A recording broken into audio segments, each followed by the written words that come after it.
Hi, friends. Look at this interesting quote. It's not what you look at that matters, it's what you actually see. Well, radiology images can be tricky. You are looking at a particular image and you think you see a particular finding, right? But actually, the image is trying to show you something else.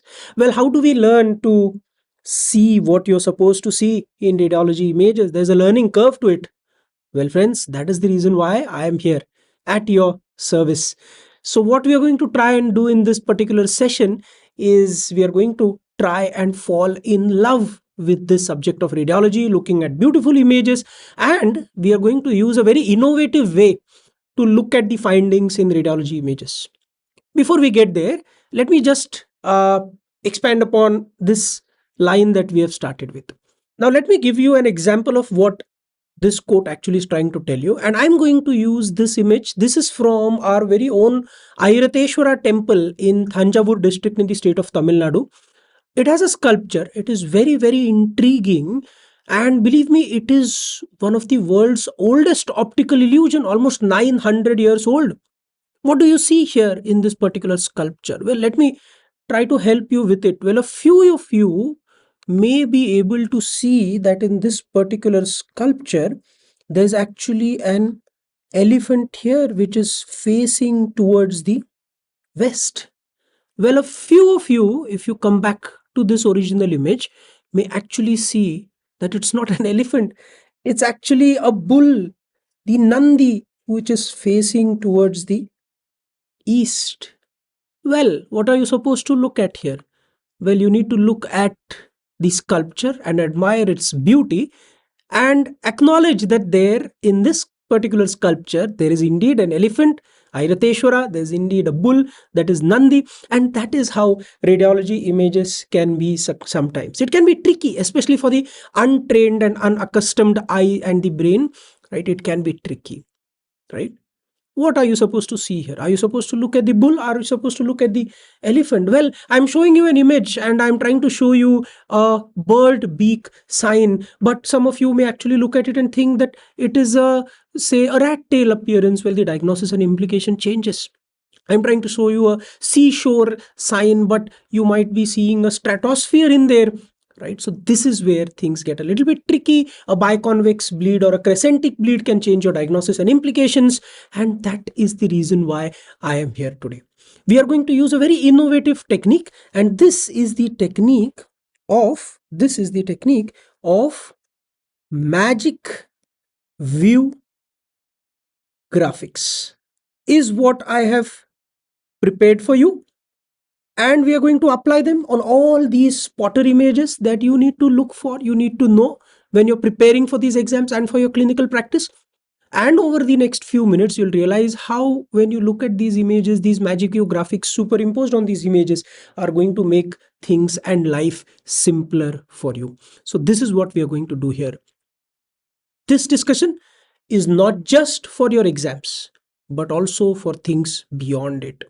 Of course, it is going to be of immense help, immense value for your upcoming exams. Each and every image that we are going to see in this particular discussion is the utmost high yield recently asked image. We are going to cover a lot of previous year recently asked questions and trends when we go through these slides. But you know what happens when we are preparing for these exams? We become extremely short-sighted. We become myopic. We think exams are the ultimate thing. Well, I want you to realize that exam is one important step that you're going to clear in your attempt as you go into these exams. What lies beyond it is the far more important career, your entire life of clinical practice that lies ahead of you. And this small, short, sweet discussion that we are going to have today is going to change your entire perspective towards the subject of radiology. My aim here is not just to help you crack all these images, but for you to understand the finding in this particular image, and most importantly, to fall in love with these particular images and to fall in love with the subject of radiology. That is how we are going to rock the subject of radiology together here.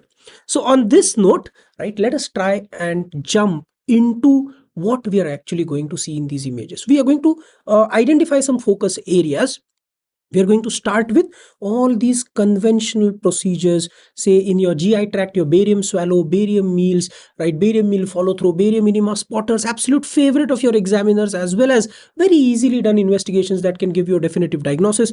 Similarly, your IV use, intravenous urographies, micturating cystourethropographies, as well as your HSGs in women's imaging for various types of Mullerian anomalies and conditions, right? This is something, which is commonly encountered in clinical practice as basic investigations, as well as frequently asked in your exams. We are going to start with them. Then, of course, we move on to the bread and butter of radiology. And what is that? It is chest x-rays.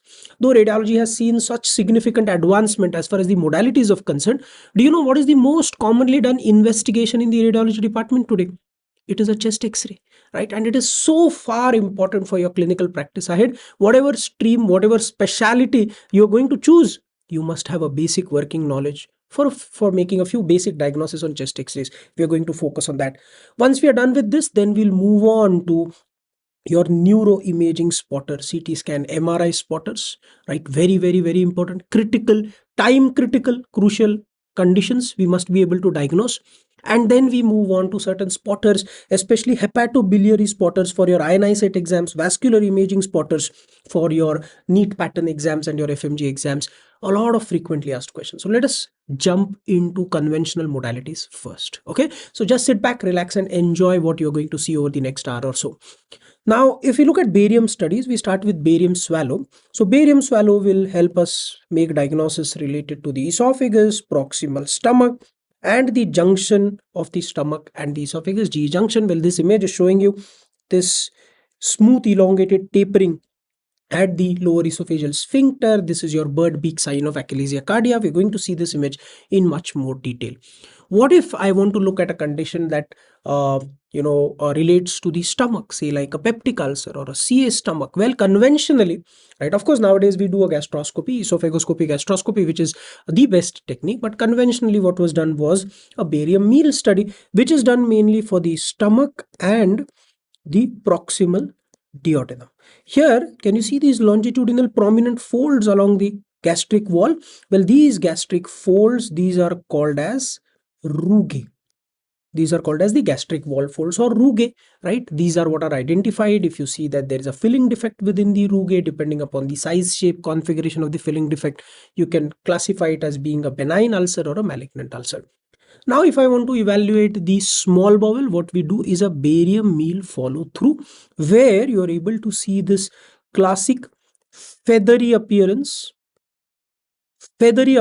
of jejunal loops. Whereas in the lower central abdomen, you see these loops, right? They do not show any feathery appearance. So what is this called as?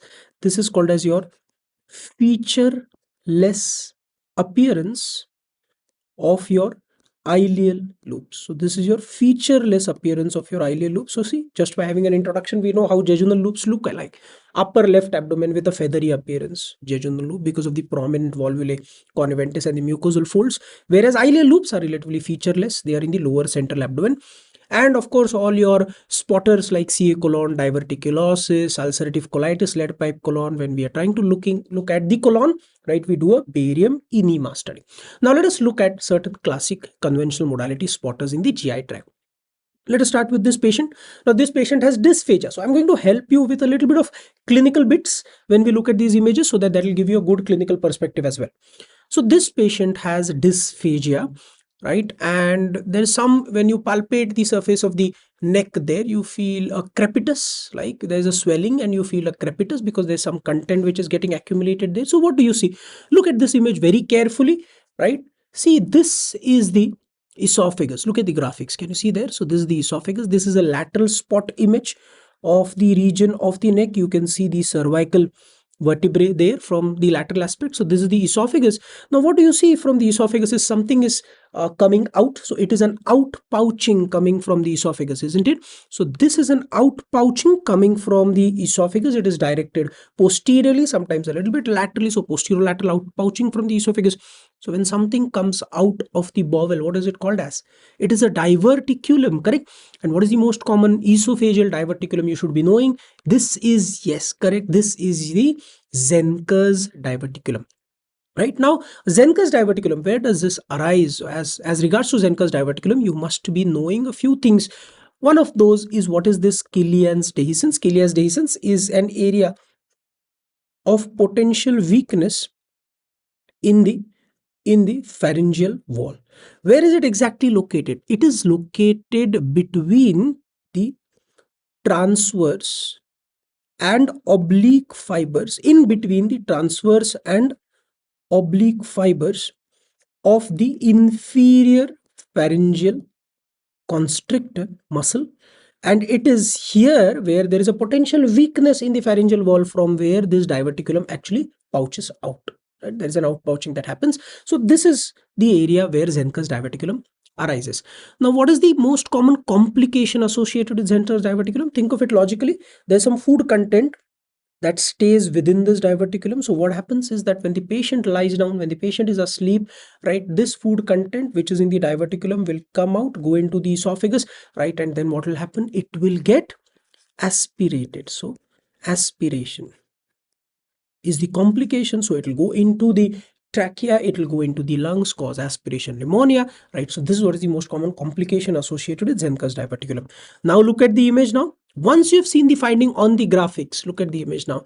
Can you identify the finding very easily now? Yes. So this is how Magic View Graphics is going to help us. So this is your Zenker's diverticulum.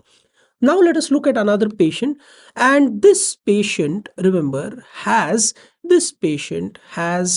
dysphagia mainly for liquids. Now see here, if a patient comes to you with complaints of dysphagia mainly for solids rather than liquids, then you should think of a diagnosis of CA esophagus. So this is a clinical clue that I am helping you with. Whereas if a patient comes to you with a clinical picture of dysphagia which is more for liquids as compared to solids, then that mainly could be very likely pointing towards the diagnosis of achalasia cardia. Right, so one small clinical clue that will help you distinguish between these two. This will be like the examiner is hand holding you, taking you one step closer to making a diagnosis. Now, what do you see in this particular image? This is a barium swallow image. The first thing we see is that there is a dilatation of the distal esophagus with a holdup of barium within it. Ideally, barium, once the patient swallows, it should go right into the stomach across the lower esophageal sphincter. But something is wrong at the site of the lower esophageal sphincter, and therefore there is a dilatation and holdup of the barium there. And what do you see at the site of the lower esophageal sphincter? There is a smooth elongated tapering. Look at the inset image here. It is smooth, it is elongated, there is no mucosal irregularity. So this looks like this bird's beak, and therefore this is what is called as your bird beak sign. What is this called as? This is what is called as your bird beak sign, bird beak sign of achalasia cardia. Yes, now we are fond of this bird beak sign of achalasia cardia. It is very well seen on this particular image. But what if the examiner tells you that there is a bird beak sign which is seen on a barium enema image? Now we know that a bird beak sign on a barium swallow image, right, is achalasia cardia, but a bird beak sign on barium enema image, remember, is seen in sigmoid volvulus. Is seen in sigmoid volvulus. Well, what happens here basically is that at the site of the twist of the volvulus, the bowel walls usually converge, and that is what gives rise to that bird beak appearance on a barium enema image in cases of sigmoid volvulus. So look at the graphics there now. Now can you see, can you identify the smooth elongated tapering there? So this is achalasia cardia. Now a patient comes to you with complaints of mainly, say, dysphagia for solids. Now we know when the patient comes mainly with dysphagia for solids, right, rather than achalasia, it is more suggestive of there being a neoplastic growth or a CA esophagus. Now, can you see a narrowing within the esophagus here? Yes. Is it a smooth narrowing or an irregular narrowing? It is an irregular narrowing. So look at this filling defect there. So look at this narrowing or luminal narrowing. Look at its surface. It is extremely irregular. Why is it irregular? Because in the wall of the esophagus, around it, what you're able to see is there is a tumor along the wall of the esophagus, right? So this is what is giving rise to this irregular narrowing of the esophageal lumen. This is what is called as your rat tail appearance of CA esophagus. Can you distinguish between the narrowing that we saw in achalasia cardia? It was smooth, elongated, tapering, no mucosal irregularity. Whereas here, there is definite mucosal irregularity. There is an abrupt narrowing. That is because of the tumor in the wall of the esophagus. So this is your rat tail appearance of CA esophagus. Now, what is the overall investigation of choice when you're suspecting a case of CA esophagus? Where today it is a esophagoscopy. Right, esophagoscopy. So examiner may give you this image and ask you what will you do next. So you'll do the overall investigation of choice, which will be an esophagoscopy, right, or an endoscopy along with a biopsy, as in when you see the mass lesion. Now we have diagnosed an esophageal cancer. The examiner asks you what is the investigation of choice for staging. Now this staging, remember, for almost all cancers is based upon whether there are distant metastases or not. And what is that modality which will give you the imaging of the entire body and tell you whether there are any metastasis or not? Well, yes, it is PET CT. So for staging, where you want to look for distant metastasis, it is always going to be PET CT. Well, if the examiner specifically pokes you and asks you, well, he wants the TN staging, right? Then we need to look at how deep the tumor has invaded into the layers of the esophageal wall, and for which we need a very, very high resolution imaging modality, which will go to the site of the tumor and show us the layers of the esophageal wall. And what is that modality? It is endoscopic ultrasound. Endoscopic ultrasound. So endoscopic ultrasound. So that is how various techniques can be applied to make a diagnosis for different purposes. So these are specific questions that the examiner may ask you or you may face in clinical practice, and this is what this is how the patient is to be evaluated. Now look at the graphics there. Can you see that irregular narrowing? Right? Why is that so? Because there is a tumor along its wall. Now you know where the tumor is located here. Now another classic spotter related to the esophagus is this. Well, this is pretty easy. What is happening is that there is uncoordinated tertiary non-propulsive contractions along the wall of the esophagus. The esophageal lumen, right, which is supposed to be straight and uniform, is getting distorted, and this appearance is what is called as is because of these uncoordinated tertiary non-propulsive contractions, right? And this is what is called as your corkscrew, rosary bead, or curling esophagus. So the esophageal muscle is undergoing spasm in a diffuse manner. So what is this condition? This is your diffuse esophageal spasm. So diffuse esophageal spasm, multiple tertiary non-propulsive contractions giving rise to your rosary bead or a corkscrew esophagus. Right? Now there's another condition that I want you to know, and that is what is called as the nutcracker's esophagus. Nutcracker's esophagus is also an extremely painful condition where the esophageal muscle is contracting. But remember, in diffuse esophageal spasm, we know the appearance of the esophagus. We have seen this in this spotter.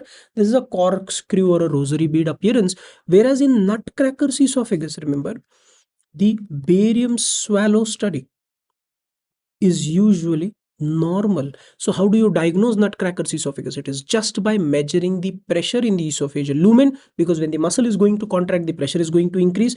So a diagnosis of nutcracker's esophagus is based only and only on doing a manometry, which helps us measure the pressure within the esophageal lumen. So that is how you try and distinguish between diffuse esophageal spasm, which will show you a corkscrew esophagus on swallow. Nutcracker esophagus, barium swallow is normal. So the diagnosis is based entirely on manometry. So look at the graphics there. This is your corkscrew esophagus in diffuse esophageal spasm. Now a patient comes with pain in abdomen, occasional blood in stools. Pain is mainly in the lower left abdomen, in the left iliac fossa. We do a barium enema study, and if you look at the barium enema study, look at the wall of the colon carefully.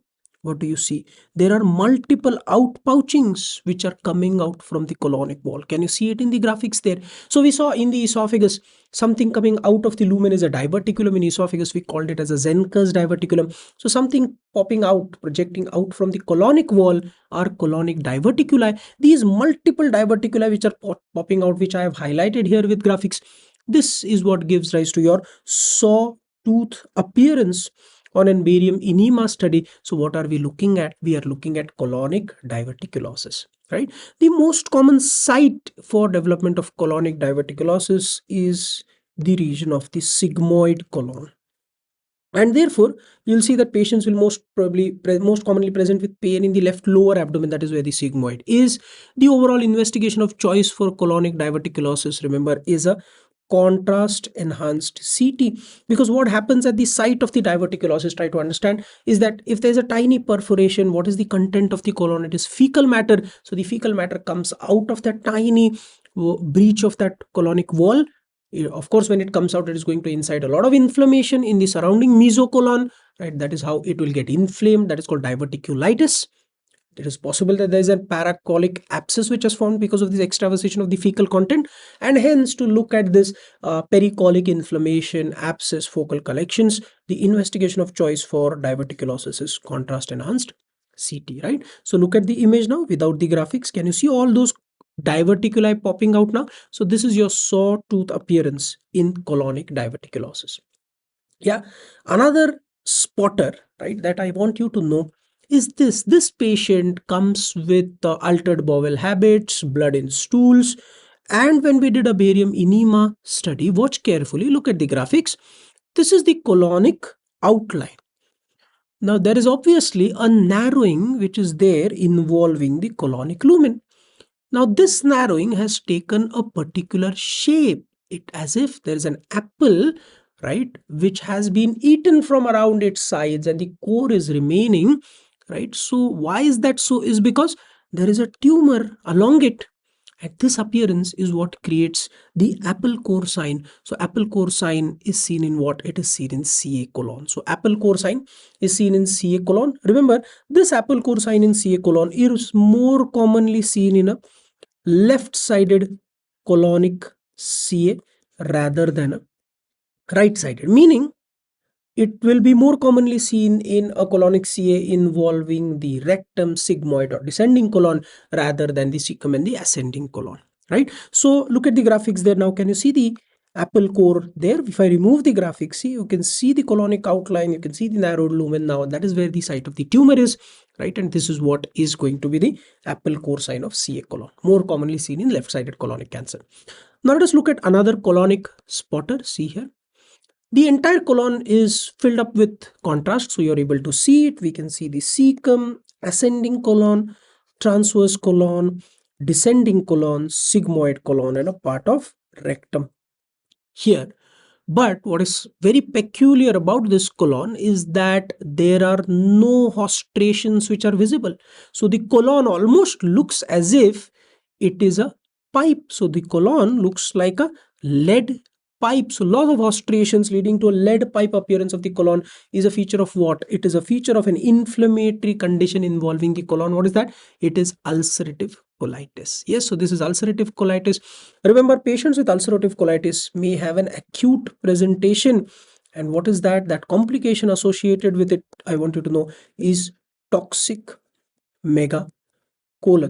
Right? Most commonly involves what part of the colon? Remember, T for toxic, T for transverse colon is the most common part of the colon which is involved, where there is progressive dilatation of the transverse colon because of the transmural inflammation of the wall, right? And progressive dilatation of more than 6 centimeters, and perforation is imminent, and then it is hence it is a surgical emergency which will require excision and colostomy. So toxic megacolon, ulcerative colitis may present acutely with toxic megacolon, most commonly involves the transverse part of the colon. So these are a few important spotters we have seen. See, now can you see?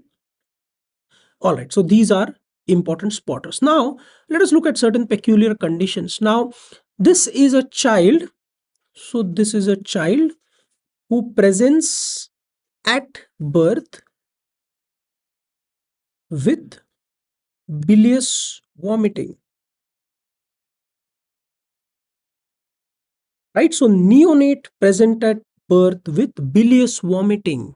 Why so? Is because a part of the bowel has probably not well developed. So this is the stomach duodenum. The biliary tree is going to open here in the second part of the duodenum. Just imagine that if this part of the duodenum has not developed, what will happen?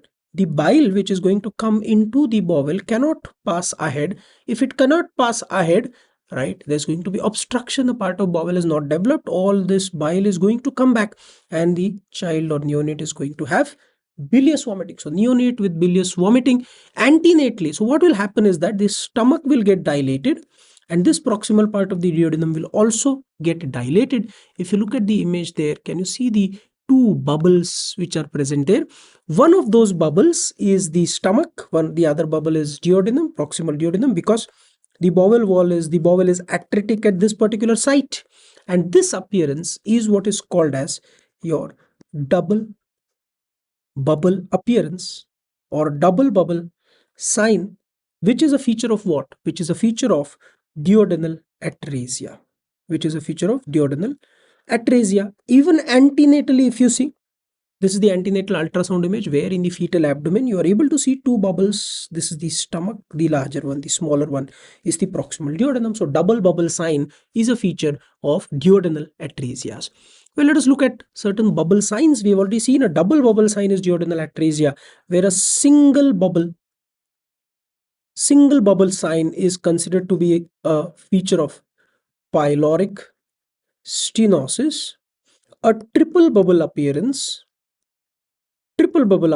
is a feature of jejunal atresia, right, where there will be three bubbles: stomach, duodenum, and the proximal jejunum, which will present as bubbles. And a vague, not very specific, multiple bubble appearance is a feature of ileal atresias, where you will see multiple bowel loops being dilated. So these are a few bubble signs that I want you to know. Look at the image here. This is a classic spotter of double bubble sign, right, of duodenal atresia. Right now, see, this was a neonate with bilious vomiting. Now this is an infant, not a neonate presenting immediately at birth. So this is an infant with projectile non-bilious vomiting. There is an olive shaped mass which was felt over the epigastrium. So do you understand how the clinical picture is going to be different in both of these conditions, right? So one child, neonate, presented at birth with bilious vomiting because the duodenum was atretic. This child does not present at birth because this is not a congenital abnormality per se, right? It develops in a few weeks after birth. And where does it develop? It develops at the distal stomach in the region of the pylorus, and because the biliary tree is draining very well into the bowel, the bile passes on into the intestine, and therefore the child now has non-bilious vomiting because the obstruction is over here at the pylorus. What is happening? Look at this barium meal study. In this barium meal study, you can see that the barium is present within the stomach. But if you look at the distal part of the stomach, look at the pyloric canal there. What do you see? The pyloric canal is extremely narrow. Why is it narrow? Is because there is a hypertrophy of the muscle layer along the pyloric wall. And what is this condition that we are looking at? We are looking at a case of yes, hypertrophic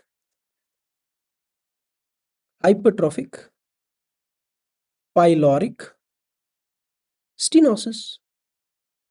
Though conventionally, remember that a barium meal study was done, right, for making a diagnosis of hypertrophic pyloric stenosis.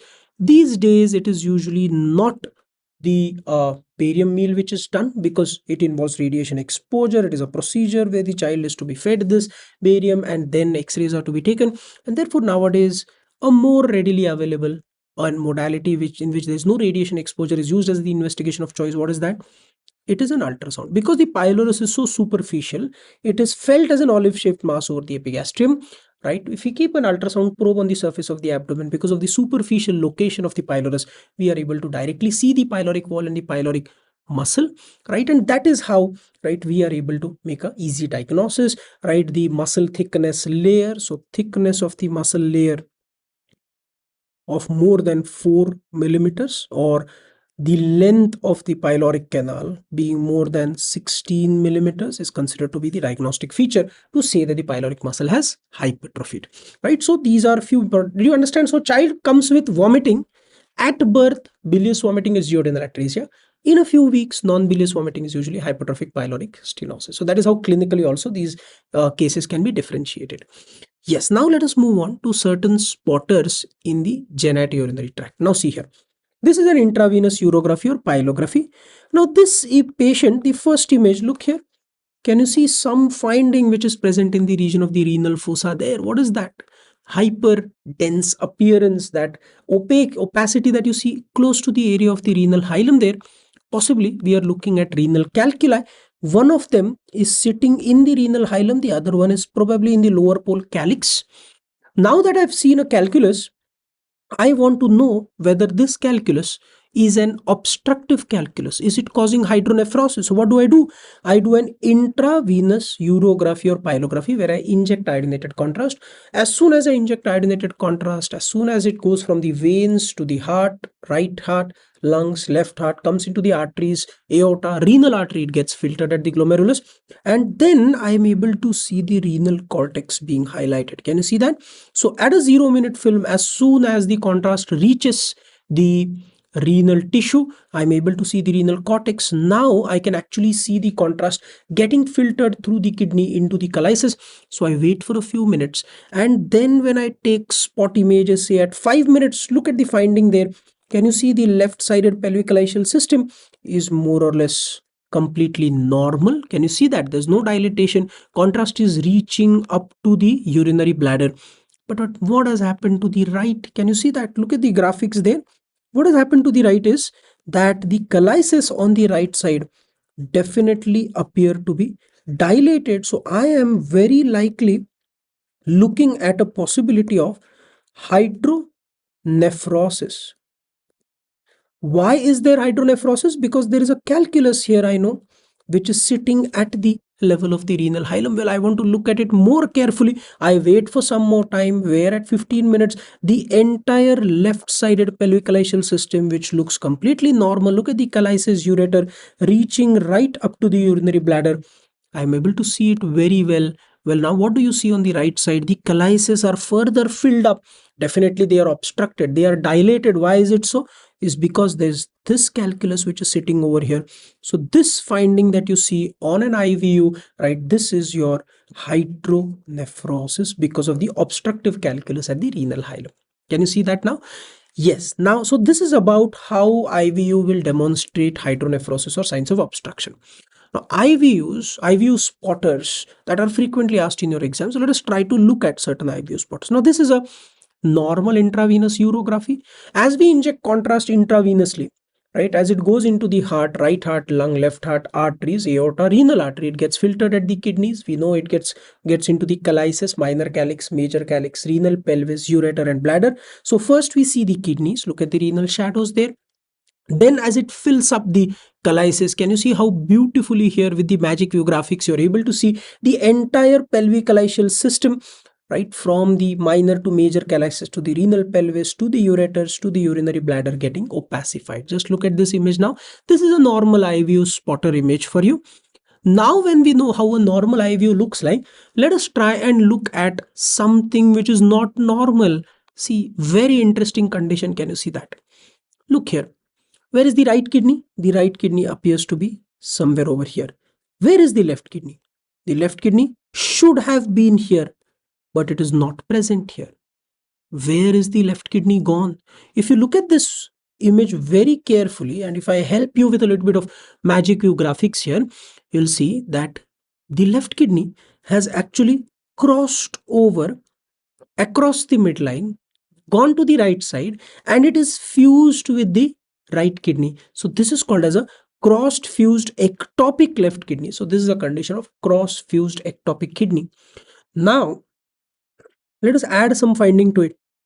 We know that the kidney has crossed over to the right and is fused, but if you carefully follow the coliaceal system, right, where is the coliaceal system extending from? See, both the kidneys give rise to their own coliaceal system that form two ureters, and interestingly, the ureter arising from the crossed fused ectopic left kidney, that is this kidney, actually crosses over, begins on the right side, crosses over to the left, and then drains into the urinary bladder at its normal site.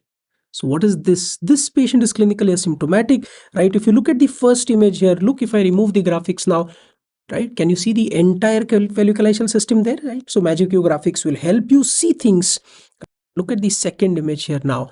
This is a case of crossed fused ectopic kidney. Can you see that? See here, With the graphics, normal eye view and a cross-fused ectopic kidney. Without the graphics, right? This is how Magic graphics will make your life easier. It will show you, right? This is like holding your hand and showing you where actually the finding is. And this is how you'll, once you form the visual impression of this particular condition, the next time you see the same condition, you'll definitely be able to crack it and get the answer. So this is a cross-fused ectopic kidney. Let us look at a few more interesting eye view spotters. Now see here, normally what happens, as we have seen in the previous normal eye view image, if you have a right kidney and a left kidney, right, one pelvic system from each kidney, right, gets drained into one renal pelvis, one ureter from each side that drains into the urinary bladder. This is how the normal configuration is. And it is this normal configuration that you are able to see here on the left side. So what do you see on the left side? You see the region of the left kidney. There is a pelvic system, there is a renal pelvis, there is a single ureter that opens into the urinary bladder. There's something interesting happening on the right. Can you see that? So this patient is asymptomatic, hardly present with intermittent urinary tract infection. That's it. And what do you see here is something very interesting. Can you notice the difference when you look at the Magic graphics? What do you see? From the right kidney, you see that there is a pelvic system 1 and there is another pelvic system 2. They drain into a renal pelvis here, P1, a renal pelvis here, P2. These renal pelvises drain into two separate ureters, a ureter 1 and a ureter 2, and somewhere along the course of these ureters, either these ureters fuse with each other or they have just overlapped and then are opening into the bladder. It's not very clear anatomically what is happening, but what is clear definitely is that on the right side there are two pelvic systems, right? Two calacial systems, two renal pelvises, two ureters. So instead of one, which is the rule, which is seen on the normal left side, on the right side you are seeing two of them, right? So what is this condition therefore called as? This is what is called as a duplex pelvic system.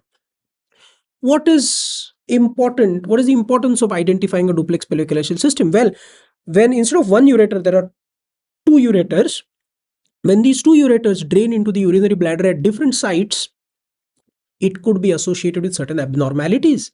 And therefore, in surgery, you'll always study what is called as Weigert-Meyer law. So whenever we study duplex pelvic system, we must quickly revise. We must know what is Weigert-Meyer law. It tells us what will happen to the upper moiety or the upper ureter and the lower. Moiety means entity. So lower moiety means lower ureter. So remember it this way: upper moiety, you, me, you. So upper, U is for upper ureter.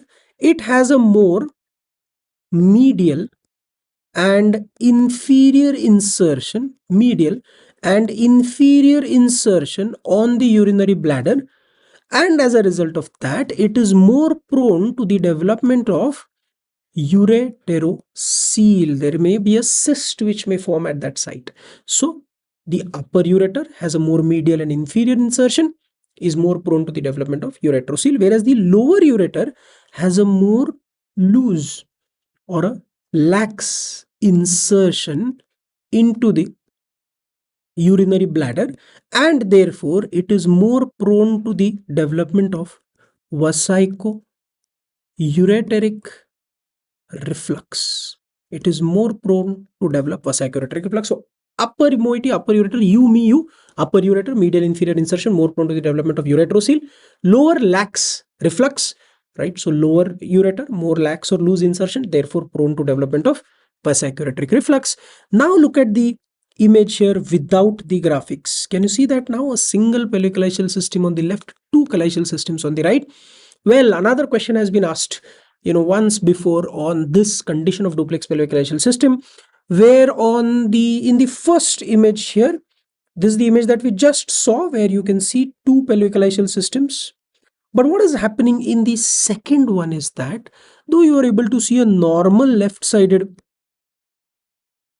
pelvic system and ureter, on the right side the shape of the pelvic system is as if like that of a drooping lily. So this is what is called as your drooping lily sign?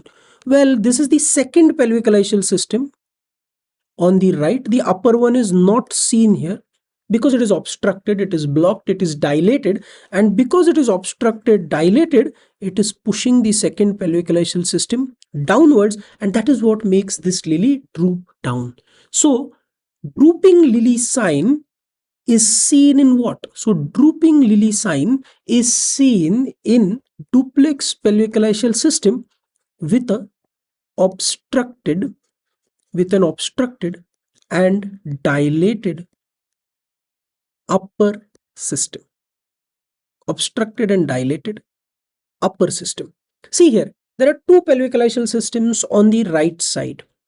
The mere presence of two pelvic coliaceal systems on the right will not lead to drooping lily sign. As you can see in the first image here, we can see one pelvic coliaceal system here, we can see the second pelvic coliaceal system here. That doesn't create drooping lily. Drooping lily sign happens when this second pelvic coliaceal system is being pushed down. What is going to push it down?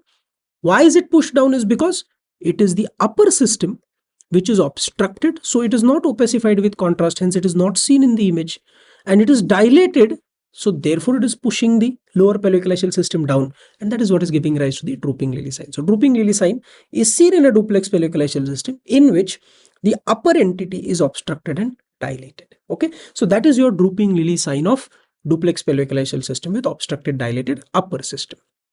Yes, so look at that drooping lily here. Now can you see without the graphics? Yes, so this is your drooping lily appearance. Now we come to a peculiar condition. This finding was an incidental finding. Occasional pain on the left side is what the patient comes with. And if you see on the right side, the pelvic coliaceal system, ureter and the urinary bladder is normal, but something is not normal on the left side. Why? Just look at the size there, right? So the left kidney is showing these dilated colitis, so there is definitely hydronephrosis. What is more prominent is, can you see this big renal pelvis, which is so like it has ballooned out, right? It is excessively dilated. This dilatation is disproportionately large as compared to the coliaceal dilatation. If you see, why is it so? Is because, see, the site of obstruction is where this pelvis opens into the ureter, because we are not able to see the ureter at all. Why is the left ureter not seen? Is because there is no contrast which is passing from the pelvis into the ureter. So the site of obstruction is where? The site of obstruction is at this junction of the pelvis and the ureter. So what is your diagnosis? This is called as the pelvi-ureteric junction obstruction. So this is PUJ obstruction. So pelvi-ureteric junction obstruction. Now this appearance where the pelvis is excessively dilated is called as a balloon on a string sign. A technique which is called as a diuretic renography can be used to distinguish between a true pelvi-ureteric junction obstruction versus a extrarenal pelvis. So true pelvi-ureteric junction obstruction versus a extrarenal pelvis in which there is no obstruction. What is extrarenal pelvis? The pelvis is located out of the kidney. It is slightly exophytic. It is not obstructed. There is no obstruction. So when we give a diuretic, what will a diuretic do? It will increase the urine output. So there will be a further higher secretion of contrast. If there is a further higher secretion of or excretion of contrast from the renal system into the colitis and the pelvis, in the extrarenal pelvis, because there is no obstruction, there will be a wash away.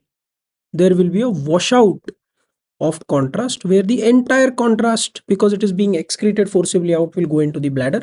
Whereas here there is true obstruction. So if more contrast is being put into the coliaceal system and the pelvis, there will be a further dilatation. Because of the obstruction at the pelvi-ureteric junction, there will be a further dilatation, whereas in extrarenal pelvis there is no obstruction. There will be a washout of contrast. All right. So this is what is your classic pelvi-ureteric junction obstruction causing hydronephrosis on the left side. So look at the graphics there. So this is your pelvi-ureteric junction causing obstruction, hydronephrosis. Yes.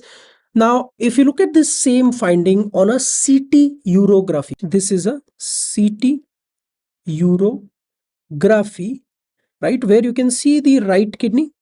It is normal renal pelvis, colitis, visualized part of the right ureter is normal, urinary bladder is normal. On the left side though, there is hydronephrosis. Look at the colitis, the renal pelvis is dilated, ureter is not dilated. So this is a case of left-sided pelviureteric junction obstruction. A slightly more challenging application of this condition was asked in one of the recent NEET exams, where there was a large cystic lesion right on the left side. If you see, it had a very large, and what is the key to diagnose pelviureteric junction obstruction?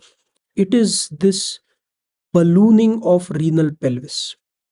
Ballooning of renal pelvis, where the dilatation of the pelvis is much larger, disproportionately larger as compared to the dilatation of the colitis, because there is an obstruction at the distal end of the pelvis at the pelviureteric junction. So there was a very large dilatation of the pelvis, almost crossing the midline and communicating with it in the region of the kidneys. You could see that there was dilatation of the colitis. So this is your hydronephrosis, but the pelvis was so massively dilated, it was crossing over to the other side of the midline. It was connected to the kidney. It cannot be a polycystic kidney, because usually they won't be communicating cysts. Multiple cysts of more or less the same sizes would be seen in a polycystic kidney. So what is this? This is again a case of pelviureteric junction obstruction causing hydronephrosis. So these are CT images that we have seen. Yes. Now let us look at a child who presents with recurrent UTI. This is an IVU image where we are able to see the distal ureters and the bladder. Some very peculiar finding at the distal end of the left ureter. That is where I want you to look for, whether you see an elephant or a bull, according to the relating to the sculpture that we saw at the very start of this session. So watch carefully. This is the normal right ureter, distal ureter, and the normal urinary bladder. But what do you see along the left ureter? The left ureter is slightly dilated, and at the distal end of the left ureter, can you see that there is a cystic dilatation along the wall of the ureter there? Can you see that? So this is a cyst-like dilatation involving the distal ureter at the site where it opens into the bladder. So a cyst involving a ureter is called as what? So this is what is called as the ureterocele, and this appearance of that cystic dilatation is what is called as your cobra head appearance, or adder head appearance, or spring onion appearance of ureterocele, right? So look at the graphics there. Now can you see the dilated distal end of the ureter there? See how Magic U graphics will help you. It will show you the finding, and once you see and understand the finding, you will never forget it. So this halo around this, can you see this halo around the cyst or the ureterocele? It must be uniform, right? If it is non-uniform, if there is irregularity, it could be a pseudo-ureterocele. A pseudo-ureterocele. So if the halo is irregular, so if the halo around the cyst is irregular, then we could be looking at a case of pseudo ureterocele,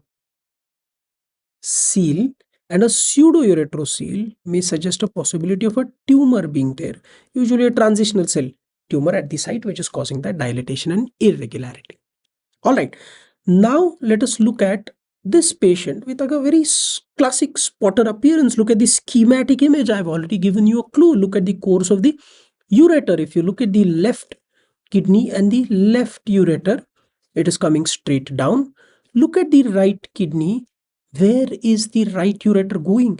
The right ureter is going behind the IVC aorta, hooking around it, and then coming down anterior to them and opening into the urinary bladder. So this abnormal course of the ureter, right, is seen on this IVU image. Now look here. This is where the IVC should be. Of course, it is not visualized here. The contrast is in the renal pelvic system.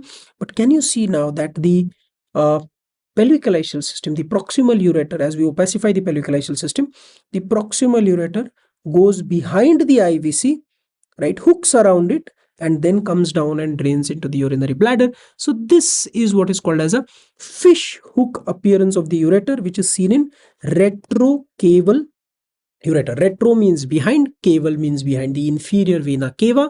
Because the ureter is passing behind the inferior vena cava, this is called as a retrocaval ureter, and that hook-like shape is what is called as a fish hook appearance. Actually, what is the result of a retrocaval ureter? What is the implication is, because it crosses behind the IVC, the pressure from the IVC is going to press on that ureter, and hence as a result of that, can you see proximal to that segment, right, there is a slight dilatation of the ureter. So when you see a dilated right proximal ureter and pelvis without any other explanation, just trace the course of the ureter. You'll find that if it is passing behind the IVC, right, it is prone to the pressure coming from the IVC, and that is what is going to give rise to a little bit of dilatation. If I remove these graphics now, look at this image. Can you identify now? This is your fish hook appearance of a retrocaval ureter. Yeah. Now, this is a child who presents with recurrent UTI. And when we did an ultrasound for this child, we found that there was bilateral dilatation of the pelvic system. And that led us to do this investigation, which is what? Which is a micturating cystourethropography. What do we do in micturating cystourethropography? We pass a catheter or a tube into the bladder and we fill up the bladder with contrast. Can you see that in this image? Now the child is asked to pass urine, and while the child is micturating or passing urine, we will take a spot radiograph of the abdomen. If the contrast is in the urinary bladder and if the child is passing urine, this contrast should come out through the urethra and it should be passed out. That is what is expected to be seen, isn't it? But what are we seeing here? Instead of it coming out into the, right, along with it coming out into the urethra and being passed out, the contrast we can see is going back in a retrograde manner, reverse manner. Where? Into the ureters. It is filling up the ureters, going back in a reverse direction and filling up, reaching right up to the kidneys. And that is the result why the ureters are dilated, the renal pelvis is dilated, the colitis are dilated, hydronephrosis. So what are we looking at? We are looking at a reflux of urine from the bladder, that is the vesicus, into the ureter. So what is this condition called as? This is called as vesicoureteric reflux. The investigation of choice for initial diagnosis of vesicoureteric reflux is what we are looking at, and that is micturating cystourethropography. Yes, so investigation of choice for initial diagnosis of vesicoureteric reflux is MCU. That is what we are looking at. It will show us the contrast going up in a reverse manner into the ureters and the pelvic system. But once we have made the diagnosis, for follow-up, we use a technique which is called as radionuclide cystography. Radionuclide cystography, right, where we introduce some contrast radioactive material into the bladder, and then the same process is repeated, right? Its anatomic resolution is relatively poor, but it is enough to make a diagnosis whether there is a reflux or not. Okay, so look at this graphics now. Look at this image. If I remove the magic view graphics there, you can see the contrast within the urinary bladder. It has gone up reverse in the ureters and the pelvic system, causing dilatation, right? So this is reflux of contrast causing vesicoureteric reflux. Another classic clinical clincher is that this is a newborn male child with a very narrow urinary stream. Now, when we did an antenatal ultrasound, what we saw on that antenatal ultrasound was that the fetal urinary bladder was dilated, so there is, or over distended, and when we looked at it carefully, it was a small projection on the inferior aspect. So that was the posterior urethra, which was also dilated. So if you look at this appearance, this looks something like this, and this is what is given a name. This is called as the keyhole appearance. So we suspected a particular diagnosis after the child was born, right? It was a male child with a very narrow urinary stream. So we did a MCU study. And on the MCU study, what do we do in the MCU study? We start by putting a tube in the catheter and we fill up the bladder, right? We pass a catheter into the bladder, we fill up the bladder with contrast. And then when the child is passing urine, look at the classic findings there. You can see the dilated posterior urethra, and there is a valve-like mucosal fold which is seen in the distal part of the posterior urethra. And these mucosal folds or valves led to a diagnosis of a posterior urethral valve or PU valve. So PU valve is small mucosal folds in the posterior urethra. You can see her keyhole appearance. On antenatal ultrasound, on postnatal MCU, you will see this dilated posterior urethra with a valve-like fold in the distal part. It is a clinical clincher, right? So how does it present? It always presents in a male neonate, presents immediately at birth with a very narrow urinary stream. So even if this history of a male neonate presenting with a narrow urinary stream should click, it should give you a pointer towards a diagnosis of posterior urethral valve. And what is the investigation of choice that you do for posterior urethral valve? It is what we have done here, and it is a micturating cystourethrography. So it is a micturating cystourethrography. So look at this image now, right? So without the graphics, can you see the dilated distal urethra, and can you see this valve here in the posterior urethra, which is actually the reason for this dilatation of the posterior urethra? All right, so this is what is a posterior urethral valve. Yes, so now let us jump into the bread and butter of radiology, and that is chest x-rays. A lot of chest x-rays you'll encounter in your clinical practice. You're supposed to be able to make certain basic diagnosis. Why are these diagnoses that we are going to discuss in the next, say, 10-15 minutes, why are they so frequently asked in your exams? There's a simple reason behind it. Your examiner is trying to ensure your competency in making these basic diagnoses. Most of these diagnoses are very frequently encountered in clinical practice. Some of them are potentially life-threatening. And so when you appear for all these exams, the examiner is testing your competency to detect or make this diagnosis, whether you will be able to save the life of the patient, and hence these conditions are so frequently asked. So let us look at this image. This is a patient who comes with sudden onset breathlessness. On one side, if you examine this patient, there are hyperresonant notes, there are absent breath sounds. Before we go into any of the findings, just look at this chest x-ray. Look at the right lung field, look at the left lung field, or the right hemithorax and the left hemithorax. Can you see a difference? Yeah, the left hemithorax, the left side appears slightly blacker or hyperlucent, isn't it? Why is that so? Is because there is a big hyperlucency on the left side. If you look at the graphics, what appears black on an x-ray? Can you tell me what appears black? Air appears black on an x-ray, isn't it? So there's a lot of air here. In fact, inside this hyperlucency, there are no vascular markings at all. So this is called hyperlucency with absent vascular markings. Why? Because there is a lot of air present within the left pleural cavity. Because there's a lot of air present within the pleural cavity. See, in the pleural cavity, there are no blood vessels, and therefore you do not see any vascular markings within it. And this is just air, so it is appearing excessively black. Now, such large amount of air in the pleural cavity, what is it going to do to the underlying lung? The underlying lung is being pushed inwards. And at the surface, on the surface of the lung, you see a sharp line. This line is called as visceral. This is called as the visceral pleural line. So normally the pleural cavity has a thin film of fluid within it.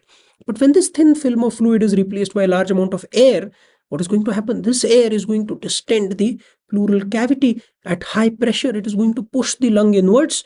Sharp margin on the surface of the lung is visible. It is called visceral pleural line.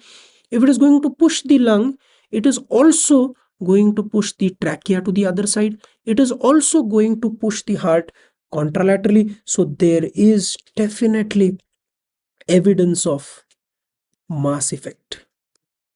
There is evidence of mass effect in the form of mediastinal shift. In the form of mediastinal shift to the opposite side.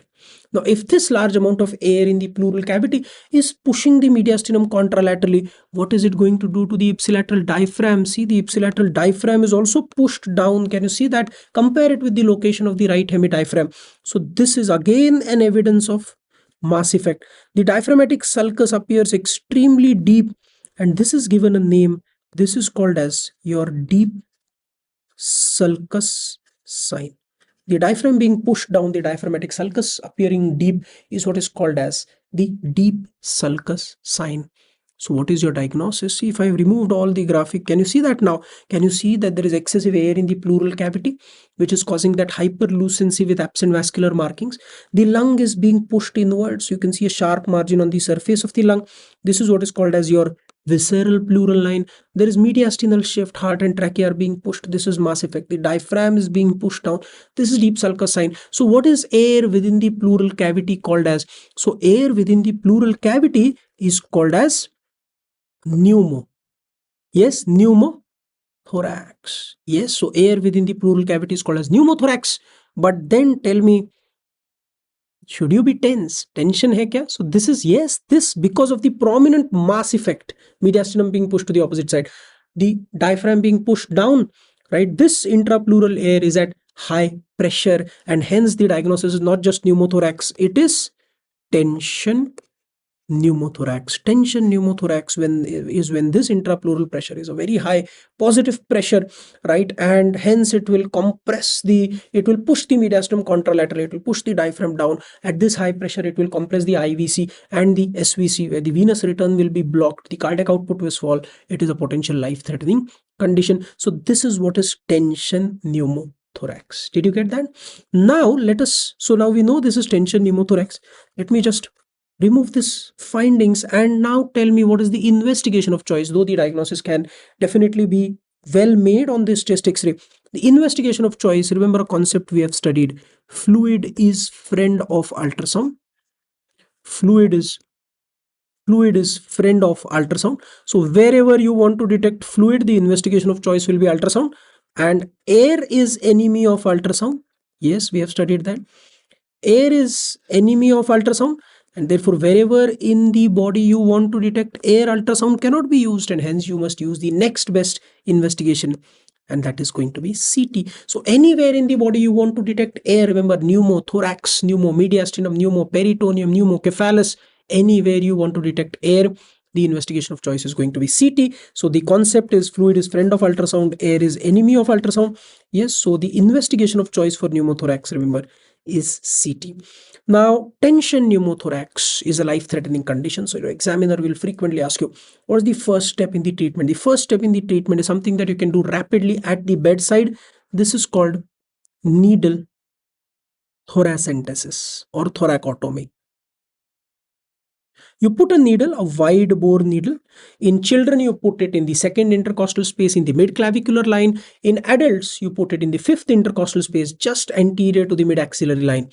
When you put a needle within the thorax, what will happen? See, the intrapleural pressure is at a very high positive pressure. The atmospheric air is at a pressure of 0. Intrapleural air is at very high pressure. So along the pressure gradient, the air will come out.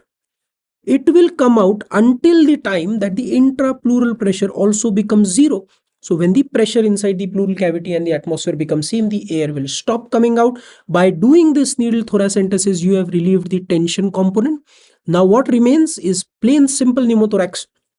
And for it, you do a intercostal drain tube insertion with a water seal at its distal end, and gradually the remaining air will get resorbed over the next few days to weeks as the lung slowly expands. So this is about pneumothorax and tension pneumothorax, right? Very, very, very important condition.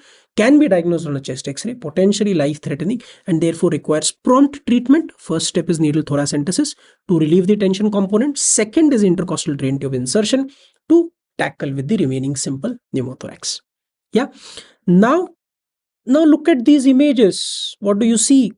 See, on this chest x-ray, again we are able to see this jet black appearance, right, within the hemithorax with absent vascular markings, suggesting that there is air in the pleural cavity. But at the bottom, you are able to see an opacity which could be suggestive of a fluid in the pleural cavity, and there is an distinct air fluid level in the pleural cavity there. Look at the CT image as well. On the right side, you are able to see a jet black appearance, which tells you that there is air in the pleural cavity. In the dependent part, you can see a opacity or density, which could tell you that there is fluid. And at the junction of them, you see a distinct air fluid. level. So when you see in the pleural cavity there is air as well as fluid and forming an air fluid level, what are you looking at? This is called as hydro-pneumothorax. So this is hydro-pneumothorax, right? So you'll see in the air, in the pleural cavity, there is air as well as fluid, and there is a air fluid level, right? Horizontal air fluid level in the dependent part. This is a suggestive of hydropneumothorax. Okay, now we come to certain classic images. I just want you to understand these images, make a visual impression of them, very frequently asked in your exams, as well as a part of focus ultrasound, point of care ultrasound, where ultrasound is used as a bedside tool for making certain critical diagnosis in the emergency unit, in the casualty of a hospital. So see, when we do an M mode ultrasound, so these appearances have been described on M mode ultrasound, right? On M mode ultrasound, normally, right, the chest wall layers look like waves of the sea, whereas the lung looks like the sand on the beach, and therefore this appearance is called as the seashore appearance, which is seen in normal individuals. But this distinction between the waves and the sand is lost in a case of pneumothorax, where you can see there are multiple layers and layers and layers, striped or a banded appearance. This is what is called as a stratosphere sign or barcode sign, which is seen in pneumothorax. Can you see the difference between them? So there is no waves and sand, which is seen, as seen in normal cases. This is called seashore sign, whereas in pneumothorax this distinction is lost. You see a striped or layered appearance, stratosphere sign or barcode sign, seen in pneumothorax. Normally, when we do a B mode ultrasound, we can see certain lines. So B lines are usually seen in normal individuals. You can see they are like comet tail artifacts, so you can easily remember them. They look like comet tails. So these are comet tail like vertical lines. These are normally seen B lines. Whereas in pneumothorax, because of the air within the pleural cavity, there is a repeated reflection of the ultrasound beam. Again, remember, it is similar to stratosphere. So you see multiple layer horizontal lines. These are called as A lines, right? These are because of the reverberation artifacts. You can see multiple horizontal lines, again similar to conceptually, as you can see in stratosphere sign, multiple layers. So here you can see multiple horizontal lines. These are A lines. So these are findings on pneumothorax on USG, because USG is commonly used as point of care ultrasound. Point of care ultrasound at the bedside, right? So on an emergency basis, in the emergency department, ultrasound becomes a very quick bedside tool to make certain diagnosis, and that is where all this comes into picture. Okay, now let us look at another basic condition. Very commonly you will encounter this. If you look at this chest X-ray, focus on the diaphragm. Especially, I'll give you a clue. Look at the costophrenic angles. Look here. Can you see a normal right costophrenic angle? What has happened to the left costophrenic angle? Well, can you see the difference now? It is blunted. Why is it blunted? Is because there is fluid which is accumulating into the costophrenic angle, which is creating that blunting of CP angle. So this is suggestive of a mild pleural effusion, right? So if you look at the right and left CP angles, you'll be able to identify the blunting of CP angle. This is the earliest finding on a chest X-ray PA view, which suggests pleural effusion. The pleural effusion is mild when you just see the blunting, right? The best X-ray, if they ask you overall for pleural effusion, it is usually the lateral decubitus view. Lateral decubitus view is the best X-ray projection which is used. But if they ask you investigation of choice, remember, fluid is friend of ultrasound, we have studied. So wherever in the body you want to detect fluid like effusion, the investigation of choice is going to be ultrasound. Air is enemy of ultrasound. So wherever you want to detect air like pneumothorax, we have studied pneumomediastinum, pneumoperitoneum, ultrasound will not be of any use. Therefore you use CT. Okay, so that is the concept that we have already seen. Look at the image now. Can you see a normal CP angle on the right? See, when I remove the graphics, versus a blunting of CP angle on the left side. Can you see that? Now, suppose the amount of fluid is slightly larger, it becomes moderate. This is what you will see. Look at the right hemidiaphragm, very well seen. Look at the right CP angle, costophrenic angle, very well seen. What is happening on the left is that there is an opacity which is seen in the left lower zone. If you follow that opacity from below to top, you'll see as you come to the top, right, there is the margin becomes very ill defined and the shape is like that of a meniscus on the surface of water, right? If you hold water in a capillary tube or a test tube, and this is what is called as the meniscus sign of moderate pleural effusion. So as the amount of fluid increases from a simple blunting of CP angle in mild effusion, as the amount of fluid increases, the fluid will rise up, create a meniscus, ill-defined upper margin. So this is what is suggestive of moderate pleural effusion. See here now, if I remove the graphics, can you see moderate pleural effusion there? Now what happens? There is massive pleural effusion. See another patient where the entire right hemithorax is completely full of fluid. So how will it appear? It will appear white, right? It will appear opaque. So what are you able to see here? You are seeing that there is marked pleural effusion filling up the entire right hemithorax. It is opaque, but because of this large amount of fluid, say 4-5 liters of fluid, it is going to cause mass effect. Mass effect in the form of what? Mass effect in the form of pushing of the mediastinum towards the contralateral side. Is it seen here? Yes. Look at the trachea there. See, if I just highlight the trachea, look at the trachea and the carina, right? The bronchi, they are being pushed to the opposite side. So what is your diagnosis? This is white out lung. So entire hemithorax is appearing, or lung is appearing white. So this is called white out lung with contralateral mediastinal shift. This is suggestive of a marked pleural effusion. So this is a condition of white out lung or opaque hemithorax in which one hemithorax will appear completely white. It could be because of massive pleural effusion we have seen in this particular image. It could be due to complete lung collapse. So the entire right lung has collapsed. It could give rise to opaque hemithorax, right? It could be because of complete lung consolidation. The right lung is completely consolidated. Can we distinguish between a opaque hemithorax due to these three underlying conditions based on chest X-ray? The answer is yes. We can definitely try and do it, right? How to do that is very simple. All you need to look for is to look for mediastinal shift. As we have seen in this image, if you look at this graphic here, see if I just remove the graphic there, can you see now the trachea there? Can you see that black band which is bifurcating at the carina into two bronchi there? It is being pushed to the opposite side because of the mass effect. So in pleural effusion, if you look at the mediastinal shift, there will be mediastinal shift to the opposite side. So you look for mediastinal shift. In pleural effusion, because of the mass effect, the mediastinal shift will be towards the opposite side. In lung collapse, because the lung has collapsed, it will lose its volume. So what will happen? There will be volume loss. So the mediastinum will be pulled towards the same side. So the mediastinal side shift is towards the same or ipsilateral side. Whereas in consolidation, there is neither volume loss, there is neither a mass effect, and therefore the mediastinum will be central. There will be no shift of the mediastinum.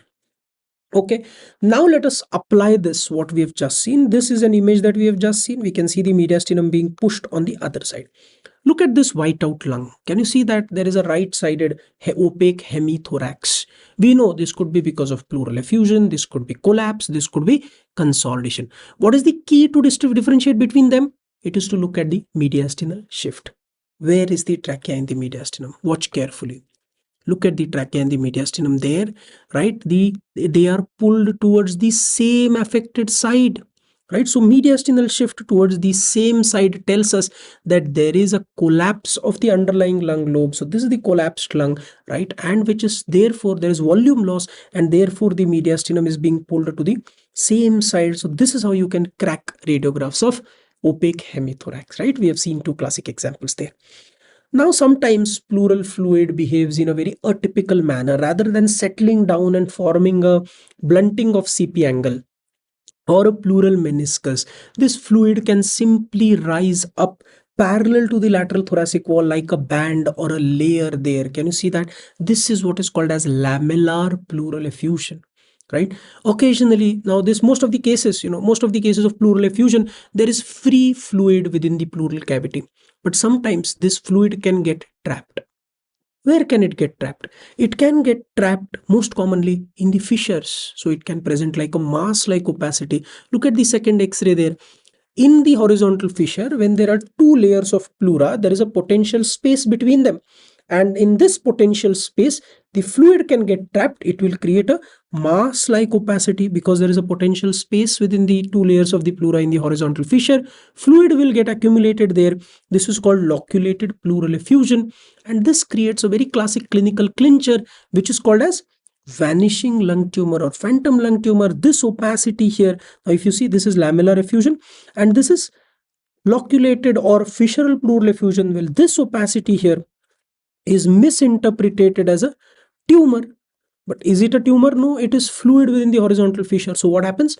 After this patient is treated, say for underlying causes congestive cardiac failure, when the patient is treated for, say, congestive heart failure, which is the underlying cause, when the heart function improves, the back pressure on the pulmonary circulation is relieved, there is effusion, right, which is drained off, and then you don't see any obvious opacity, and so you think that the tumor has vanished. And this is called your vanishing lung tumor or phantom lung tumor. It is not a tumor, it is a misnomer, right? It is actually pleural effusion which is loculated within the fissure. Okay, so these are a few atypical ways in which pleural effusion can present. Now, if you look at a CT scan and if you see that there is fluid within the pleural cavity, and this fluid is free fluid, as you move the patient, the fluid also moves into the new dependent part. It is in the dependent portion in the supine position, right, along the posterior wall, and there is no enhancement. You are probably looking at a case of simple transudative pleural effusion, right? A simple transudative pleural effusion.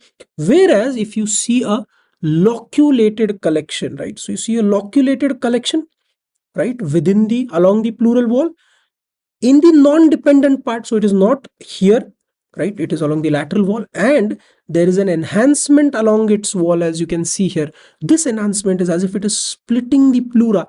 Visceral and the parietal pleura is being split off. So this is what is likely to be a case of empyema, that is loculated purulent pus abscess collection within the pleural cavity. And this is how you try and distinguish between a pleural effusion versus an empyema, right? So pleural effusion will be free fluid in the dependent part with no enhancement. Empyema, on the other hand, will be a loculated collection mainly in the non-dependent parts, right? And there will be enhancement along its wall. This is what is called as the split pleura sign. This is called a split pleura sign. All right. So now we come to a very, very, very commonly encountered situation in your clinical practice, as well as in your exams. So this is a child with acute onset respiratory distress. So clinically, whenever you encounter a child who comes with acute onset respiratory distress, the first thing you should think of is, yes, it is foreign body aspiration, right? Foreign body aspiration. What is the most common foreign body to be aspirated? I know many of you think it is a coin, but it is wrong. You've seen that X-ray with a nice coin there, right? And that is the reason why you remember it so fondly. But remember, it is not a coin which is aspirated.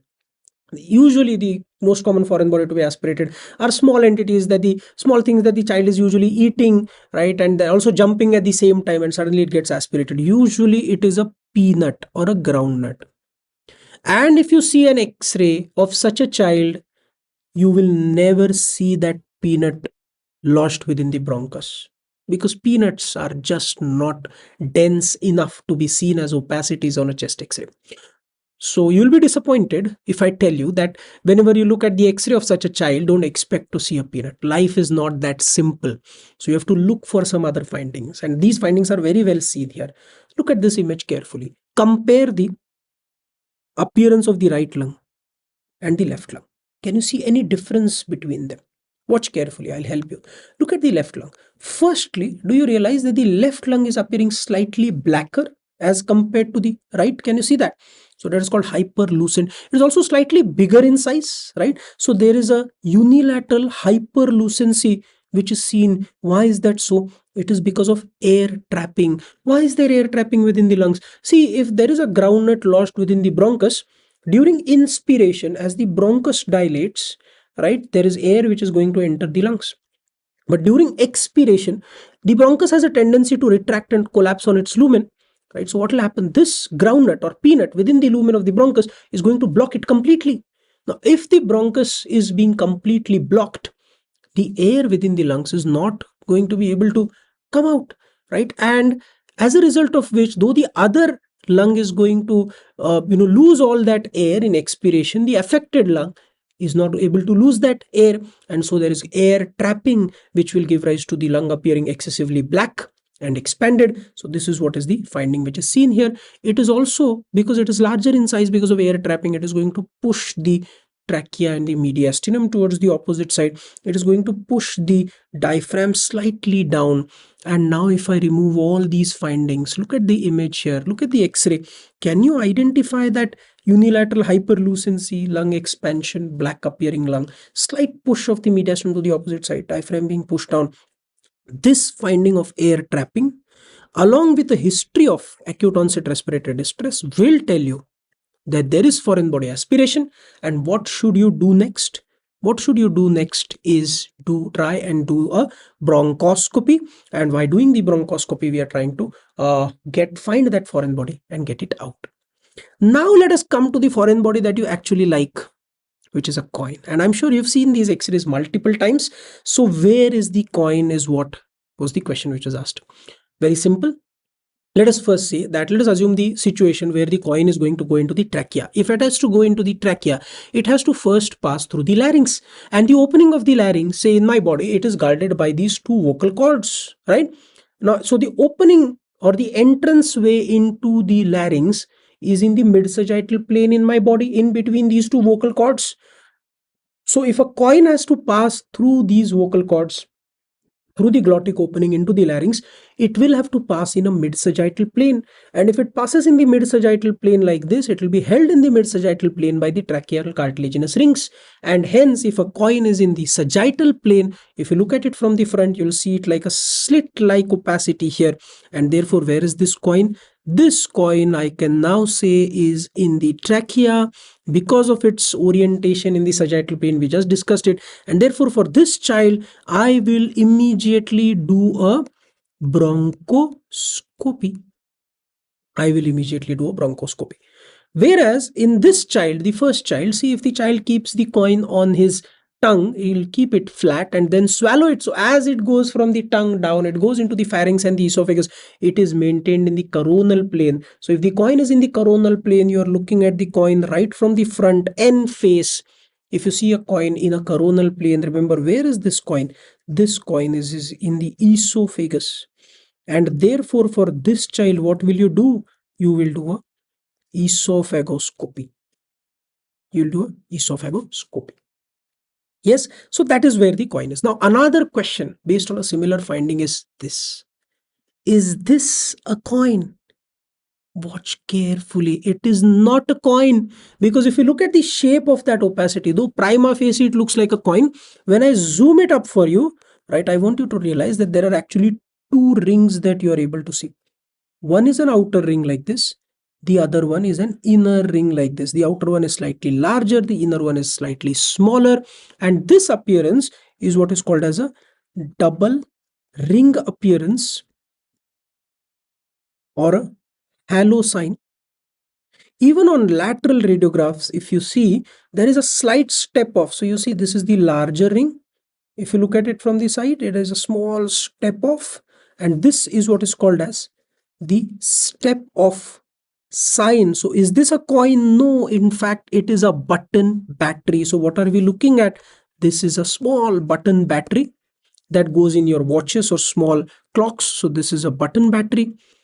Well, is it safer or more dangerous than a coin being swallowed or aspirated? Well, it is more dangerous, because coin is more or less inert, but a button battery has chemicals in it. The chemicals may get discharged, may cause erosion of the mucosa. They could give rise to an electrical discharge as well, right? So therefore, button battery aspiration, right, swallow cases, you need to treat on an emergency basis and retrieve and remove it, and then also check for the complication. So anode and cathode, remember, this outer ring is usually the cathode, the inner ring is usually anode, and the anode, remember, is more dangerous. So if the anode is facing anteriorly, you check the anterior esophageal surface for erosions or damage. If the anode is facing posterior, you specifically check for that, right? And therefore it is more damaging. What is more damaging? Is anode is more damaging, we discussed, and therefore we have to pay very careful attention to rule out the complications related to button battery swallowing. Okay, all right, now I'm going to take you to certain classic spotters in brain imaging, like say a patient presents with acute onset hemiplegia. So the patient is presenting with say right sided hemiplegia, hemiparesis. So what is your first thought? You are thinking of acute stroke. What is the onset? The onset is say 1 hour since the onset. So you are now looking at, in fact, hyperacute stroke. So less than 4 to 6 hours from the onset. At this time, if you're trying to look for an infarct within the brain on CT scan, you will not be able to see that infarct, because for an acute ischemic infarct to become apparent on a CT image, it takes about 4 to 6 hours. Here you are just 1 hour from onset, you will not be able to see it. If there is hemorrhage, yes, definitely you will be able to see it. So when we do a CT scan in a hyperacute stroke, right, less than 4 to 6 hours, we have to look for certain subtle signs. And look at this CT scan here. Look at the right side, left side. There is a finding that you see on the left side here. And what is that finding? An artery, and this is the left middle cerebral artery is appearing slightly hyperdense. So it is appearing hyperdense. Why is it appearing hyperdense? Is because there is a thrombus within the middle cerebral artery. A thrombus is nothing but a blood clot. Do you all realize that a blood clot is logically going to have a density which is higher than normal blood, isn't it? And therefore, if normal blood on a CT scan appears isodense or gray, a blood clot which has a higher density is going to appear hyperdense, isn't it? And therefore, this hyperdense blood clot or thrombus within the MCA is appearing bright white, and this is called as the hyperdense MCA sign on a CT, one of the earliest findings which can be identified. So this is the hyperdense MCA sign in hyperacute stroke on CT. Another very beautiful sign is seen, and see how Magic View graphics is going to help you.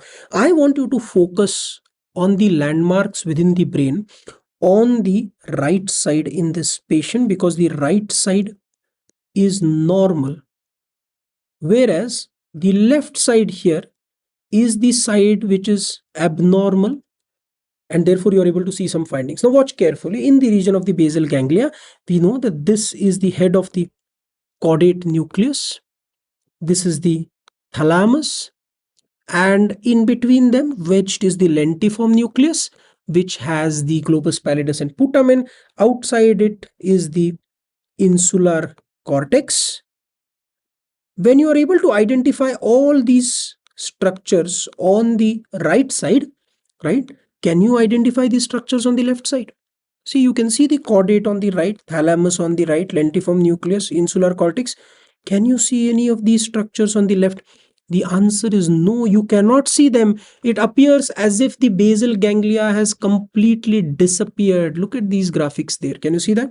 So the basal ganglia appears to have disappeared, and this is called as the disappearing basal ganglia sign.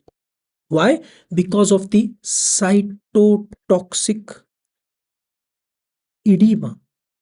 Because of the cytotoxic edema, right, the gray white matter distinction is becoming poorer, as a result of which you are not able to identify, right, the distinction between the landmarks here. This is called as disappearing basal ganglia sign.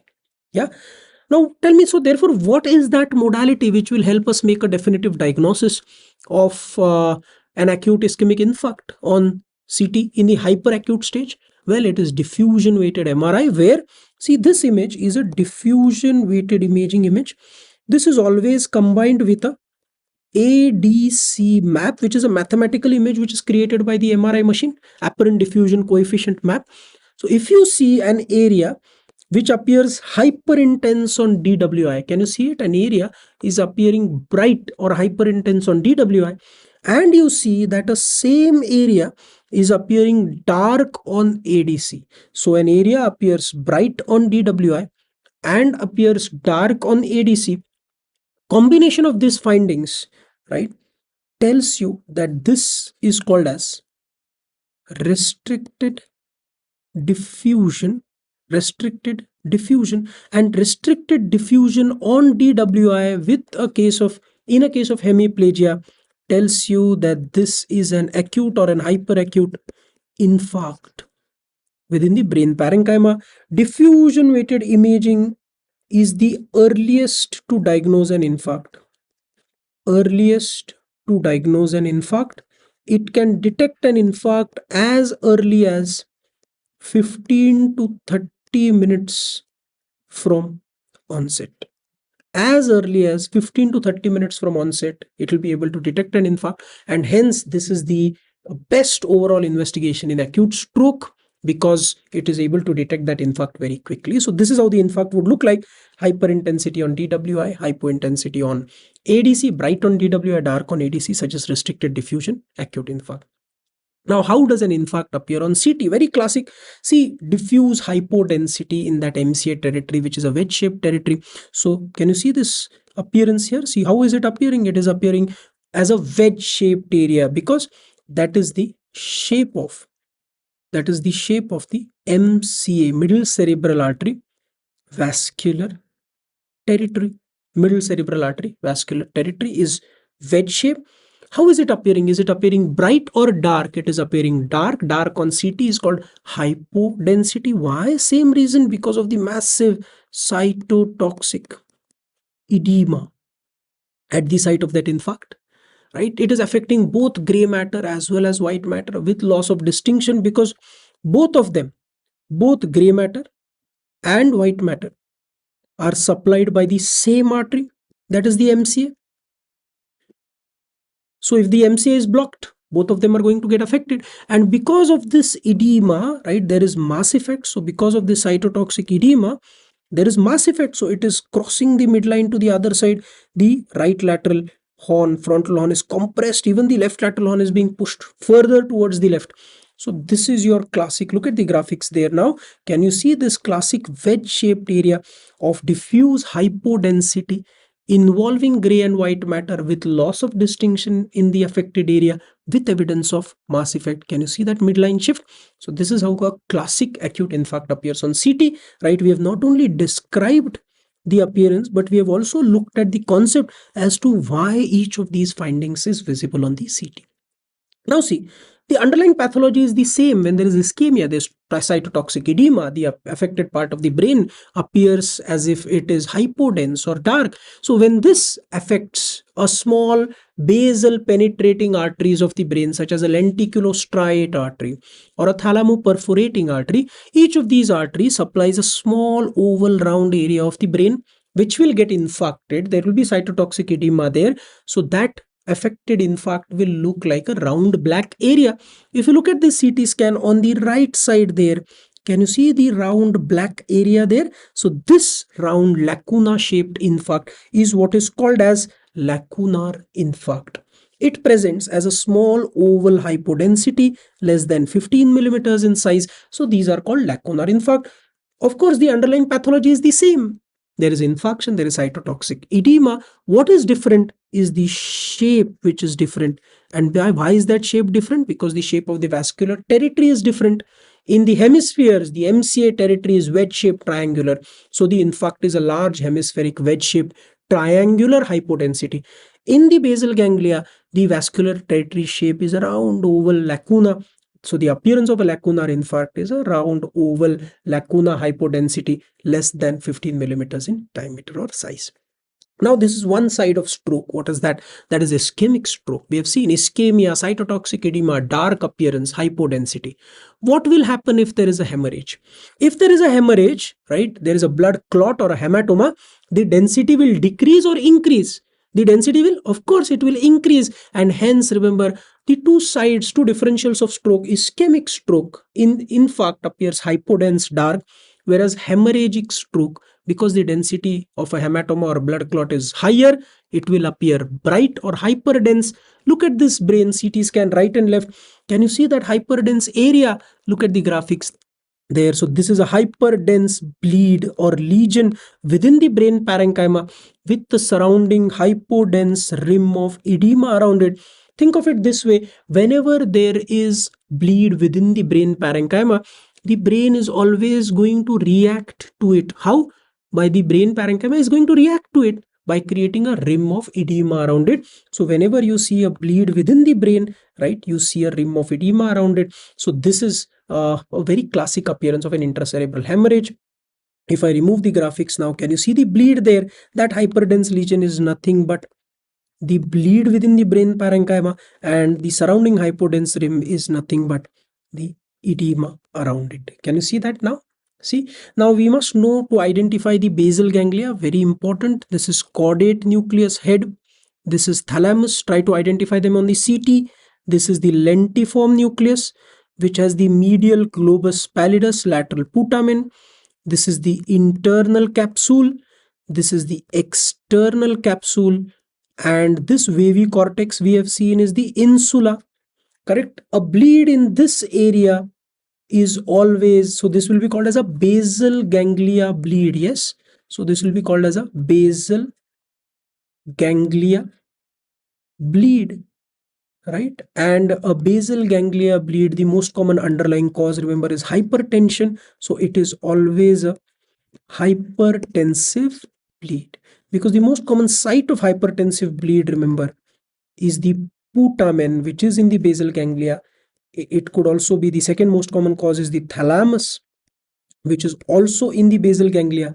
The third most common site, so the third most common site of a hypertensive bleed is pons, which is not in the basal ganglia, but doesn't matter. Putamen, thalamus are most common. 1 and 2 in that sequence are most common sites of hypertensive bleeds. They are in the basal ganglia. So if you ever see a bleed in this part of the brain, it is always going to be a hypertensive bleed. Now let us look at a finding inside a bleed. See, a bleed with some finding within it.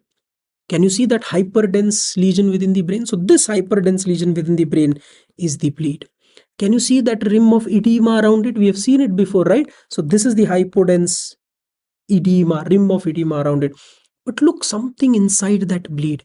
Can you see that there is a dark area within the bleed? When you see a hypodensity within the bleed, just imagine it this way. The bleed will come out first, it will be exposed to the surrounding tissue, and then it will get clotted, isn't it?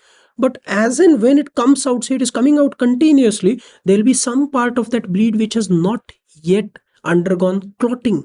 Yes, so this dark area is because the density is less. So there is, the bleed here is less dense. Why is it less dense? This is because of unclotted blood present. And this unclotted blood is telling us that there is a continuous ongoing bleed which is present. Continuous ongoing bleed which is present. And is this a good sign or a bad sign? If there is continuous ongoing bleed, it is a bad sign. So this is going to predict the future expansion of the bleed. It predicts the expansion of the bleed. This appearance is what is called as the swirl sign. This swirl of hypodensity within that active bleed, right, is because the blood there has not clotted. Look at the finding there now. Can you see that? Right? Why is it not clotted? Because it is continuous ongoing bleed.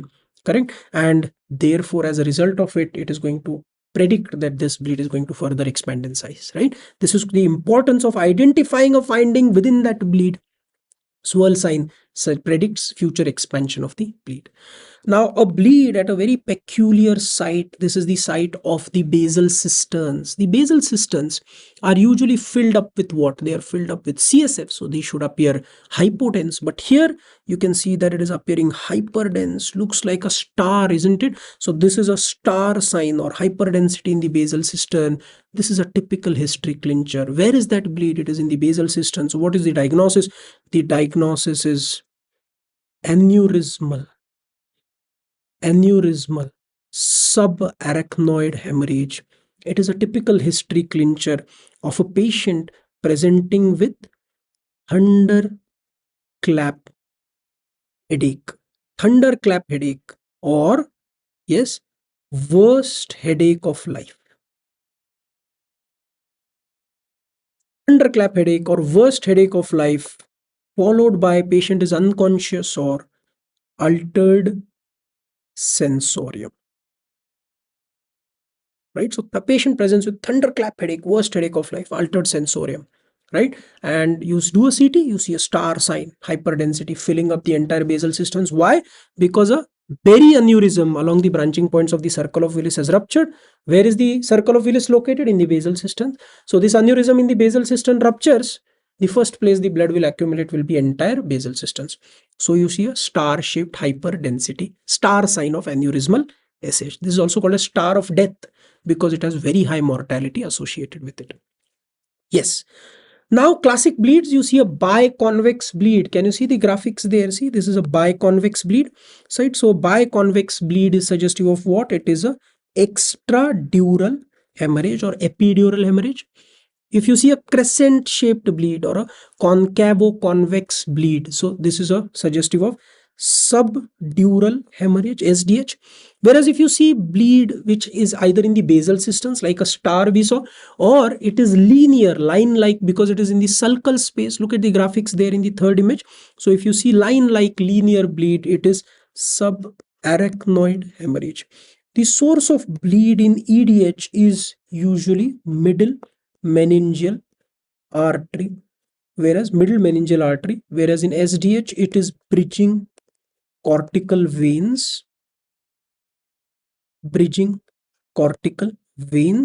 EDH, you must know, is associated with lucid interval.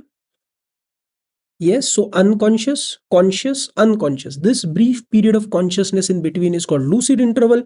It is associated also with talk and die syndrome. So these are few specifics that you need to know.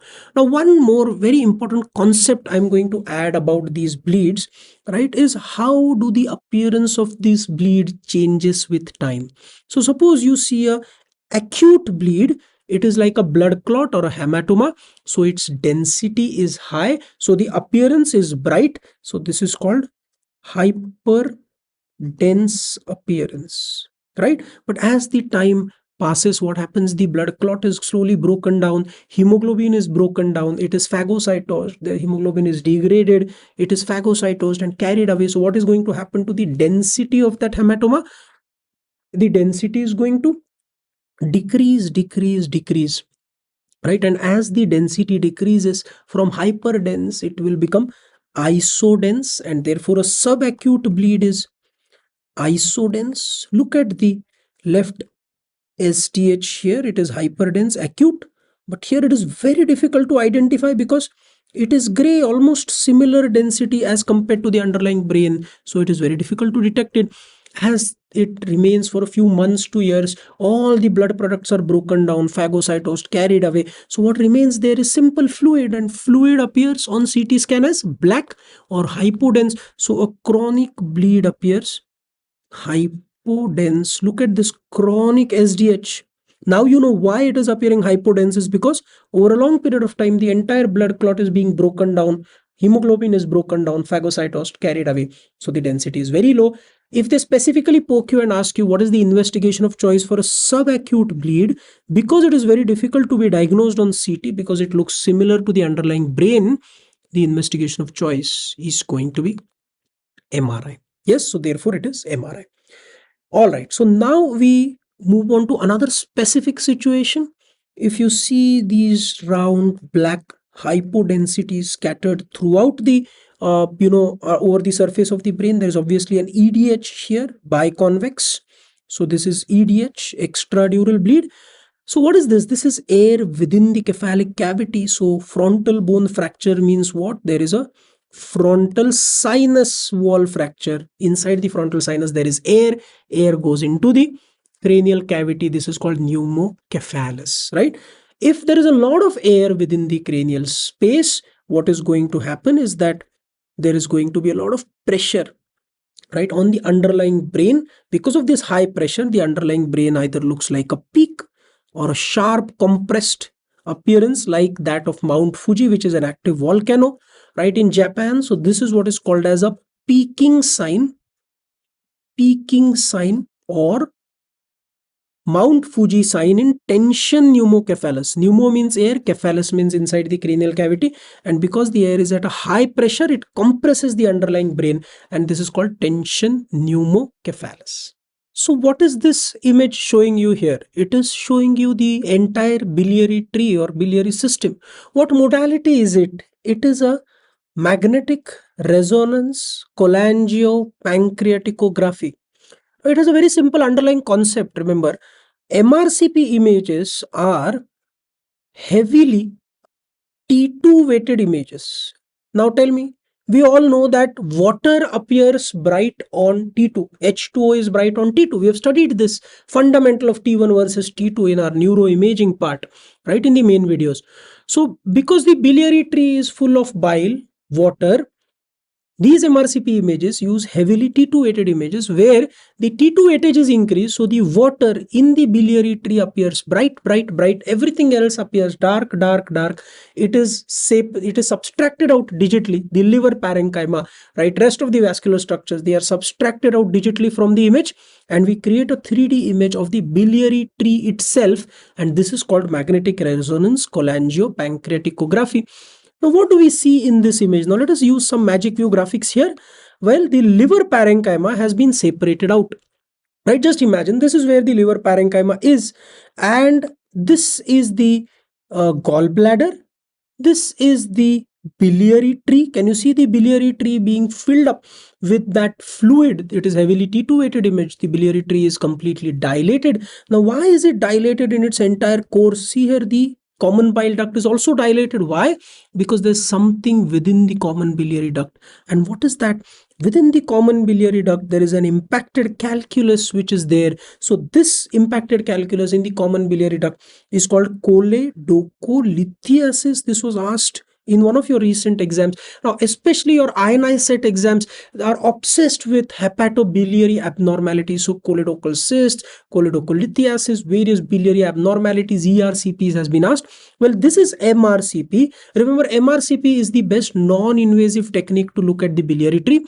Whereas what most surgeons actually prefer doing is a ERCP, endoscopic retrograde cholangiopancreaticography, where you can see a scope has been passed, the ampulla has been cannulated, contrast has been injected, and then an X-ray image has been taken. So you can see the common biliary duct as well as the pancreatic duct, which is being opacified here. The advantage of ERCP is that though it is invasive, so invasiveness is a potential disadvantage. However, because you are able to cannulate the ampulla, if there is a stricture there, you can dilate it. If there is a calculus there, you can try and extract it. You can put a stent in the biliary tree for biliary drainage. So there is a therapeutic or treatment related advantage that ERCP has, and therefore it is considered to be the gold standard. Once a diagnosis is done, to treat it, to confirm that diagnosis and to treat it, an ERCP is usually done by surgeons, right? So look at the MRCP image there without the graphics now. Can you see the dilated biliary tree, the gallbladder, and that stone which will appear as a filling defect within the distal CBD there? This is choledocholithiasis. Now, another application of doing these MRCPs and ERCPs is to look for various abnormalities of the biliary tree, like biliary leak or dilatation of the biliary tree. More specifically, see, this is the liver. You can see the dilated biliary tree, gallbladder, and look at the common bile duct. The common bile duct is fusiform dilated. So it is fusiform dilatation of the common bile duct. So this dilatation of common bile duct is, right, it is called as choledochal cyst. What type? It is type 1. So type 1 choledochal cyst is actually a fusiform dilatation of the extrahepatic part of the common biliary duct. So here, without the graphics, can you see that now? So this is choledochal cyst type 1. Another favorite of your examiners, and also seen very frequently in your clinical practice, are cases where you see a chronic alcoholic comes with pain in epigastrium, with radiation to the back, elevated serum amylase and lipase levels. So epigastric pain could be gastritis, but if you think of it, radiation to the back points towards a diagnosis of pancreas involvement or inflammation. So it is confirmed by looking at elevated serum amylase and lipase. Further suggestive, if you look at a CT scan here now, this is a CT scan post-contrast study, axial section through the upper mid-abdomen. On the right side, you can see the liver. On the left side, you can see the spleen. Remember, this is always right. This is always left. Liver, spleen. This is the right kidney. You can see a small part of the left kidney there. This is the aorta. You can see the IVC there. And in the central abdomen, you can see a transversely placed organ. You can see that organ throughout its length. What is it? Yes, it is pancreas. The size of the pancreas is obviously increased. Look at the margins or the surface of the pancreas. It's very irregular, right? It is fuzzy. So all these dark areas on the surface, slightly hypodense areas, this is nothing but fluid collected on the surface of the pancreas because of the peripancreatic inflammation.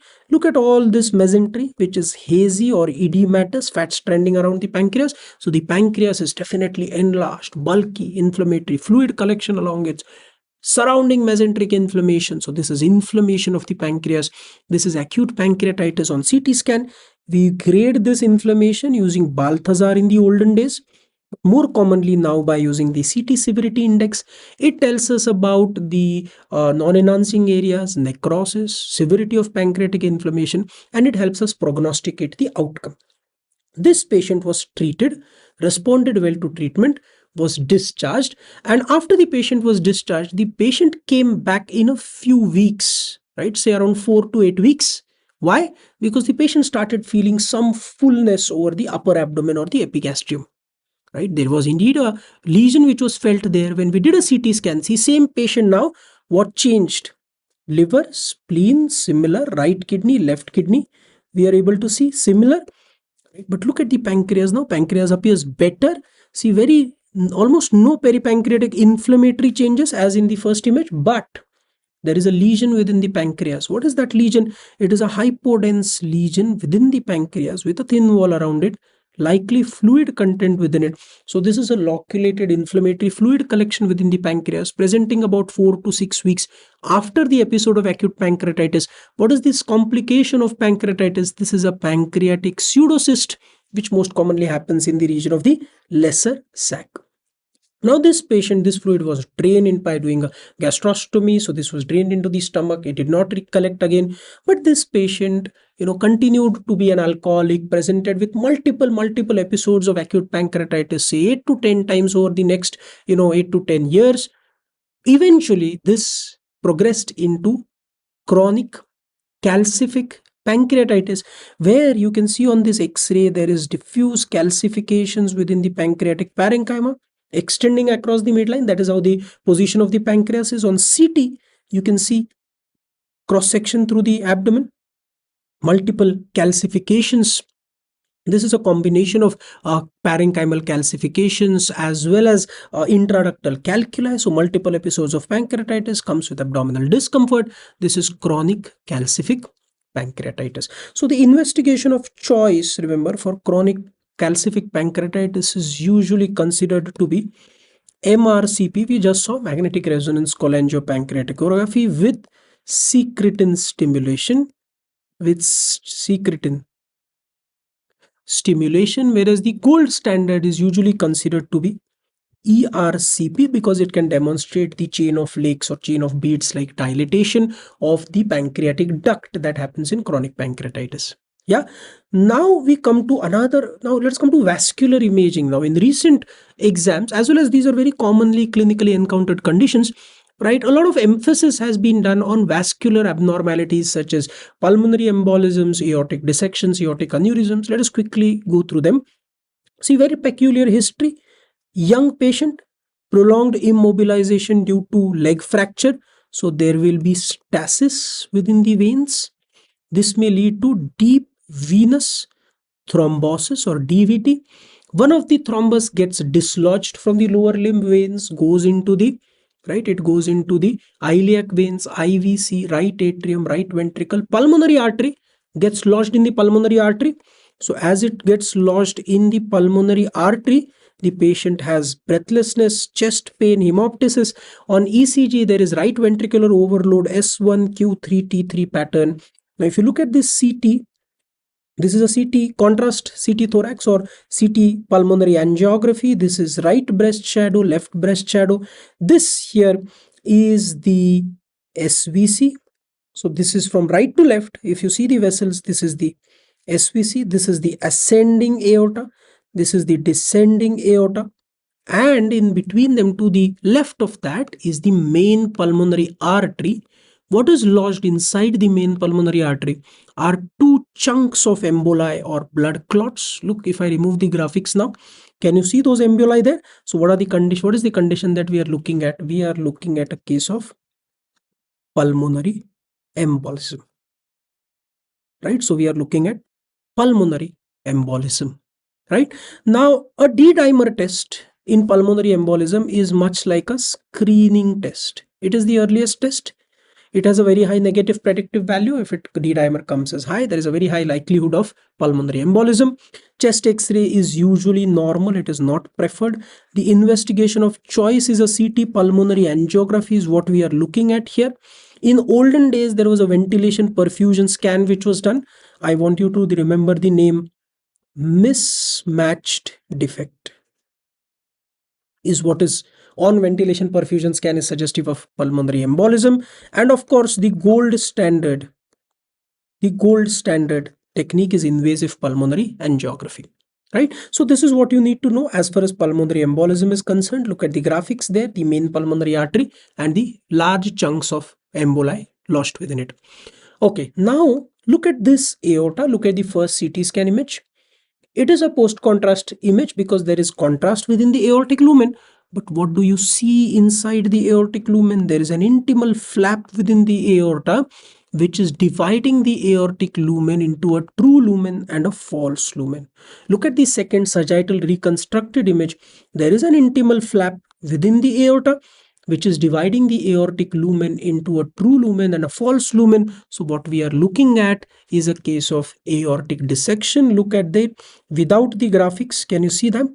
So this is aortic dissection when the blood goes into the wall of the aorta, creating an intimal flap which divides the aortic lumen into a true lumen and a false lumen, right? You will study Stanford and DeBakey classification systems for aortic dissection. One clue as far as the treatment of aortic dissection is involved, remember, whatever be the Stanford or DeBakey type, if the ascending aorta is involved, usually it requires surgical intervention. This is a thumb rule. However, if only the descending aorta is involved, usually they can be conservatively tackled as well. More details about the management part and the graft that you're supposed to put, that's something that you'll study in surgery. Now, similarly, there was a condition which was asked, right, recently in one of your exams related to the aorta, where the aorta was massively dilated. And abnormally dilated aorta is what is called as, right, an aortic aneurysm, where you can see an outpouching coming out. So the diameter suddenly increases to more than 50% of what the normal diameter was. Or if an absolute cutoff is being used, when do you say that the aorta is dilated or there is an aortic aneurysm, is when the ascending aorta diameter is more than 5 centimeters, if the descending thoracic aorta diameter is more than 4 centimeters, or the abdominal aortic diameter is more than 3 centimeters. This is the absolute size cutoff. The most common site of an aortic aneurysm is usually the descending aorta or the abdominal aorta, right? And it is usually infrarenal in location. That is after the origin of the renal arteries. Right now, see, this is a CT angiogram image of the intracranial arteries, right? The internal carotid artery. If you see the right internal carotid artery dividing into the MCA and the ACA, whereas the left internal carotid artery is showing a big outpouching there before it divides. So on axial section, this is the big aneurysm. So this is again nothing but the internal carotid artery, right, which is going to supply the brain, aneurysm. So internal carotid artery aneurysm. Do you remember we have studied the star sign of subarachnoid hemorrhage, blood filling up the basal cisterns, aneurysmal SAH, subarachnoid hemorrhage, right? Thunderclap headache. So that is because of what? That is because of a circle of Willis aneurysm, ICA aneurysm, which has ruptured, right? So this is how the ICA aneurysm would look like. Another classic question which was asked in one of the exams is regarding a newborn male with congestive cardiac failure, enlarged fontanelles and a loud cranial bruit is because there is a vascular malformation called as vein of Galen malformation, right, in the region of the straight sinus, right? Because there is a hyperdynamic circulation which is there, you're able to see that bruit when you auscultate from the region of the anterior fontanelle, right? Because of the hyperdynamic circulatory state, the child develops, neonate develops congestive cardiac failure. And on imaging, this is a sagittal reconstructed post-contrast CT image, you're able to see this large vascular malformation in the region of the straight sinus draining into the confluence of sinuses. This is what is called as vein of Galen malformation. This is very specific. All right. Now, suppose you evaluate a case of a young patient with hypertension, right? An elderly patient with hypertension is usually essential hypertension. But when you think of a young individual, you're trying to rule out some underlying causes. One such underlying cause that you suspect is renal artery stenosis. You need to rule out a renal artery stenosis when you encounter a young patient, right, with hypertension. So what is the first investigation that you do in this patient? The first investigation is usually an ultrasound or Doppler screening, which is called renal artery Doppler. If you see some findings on renal artery Doppler,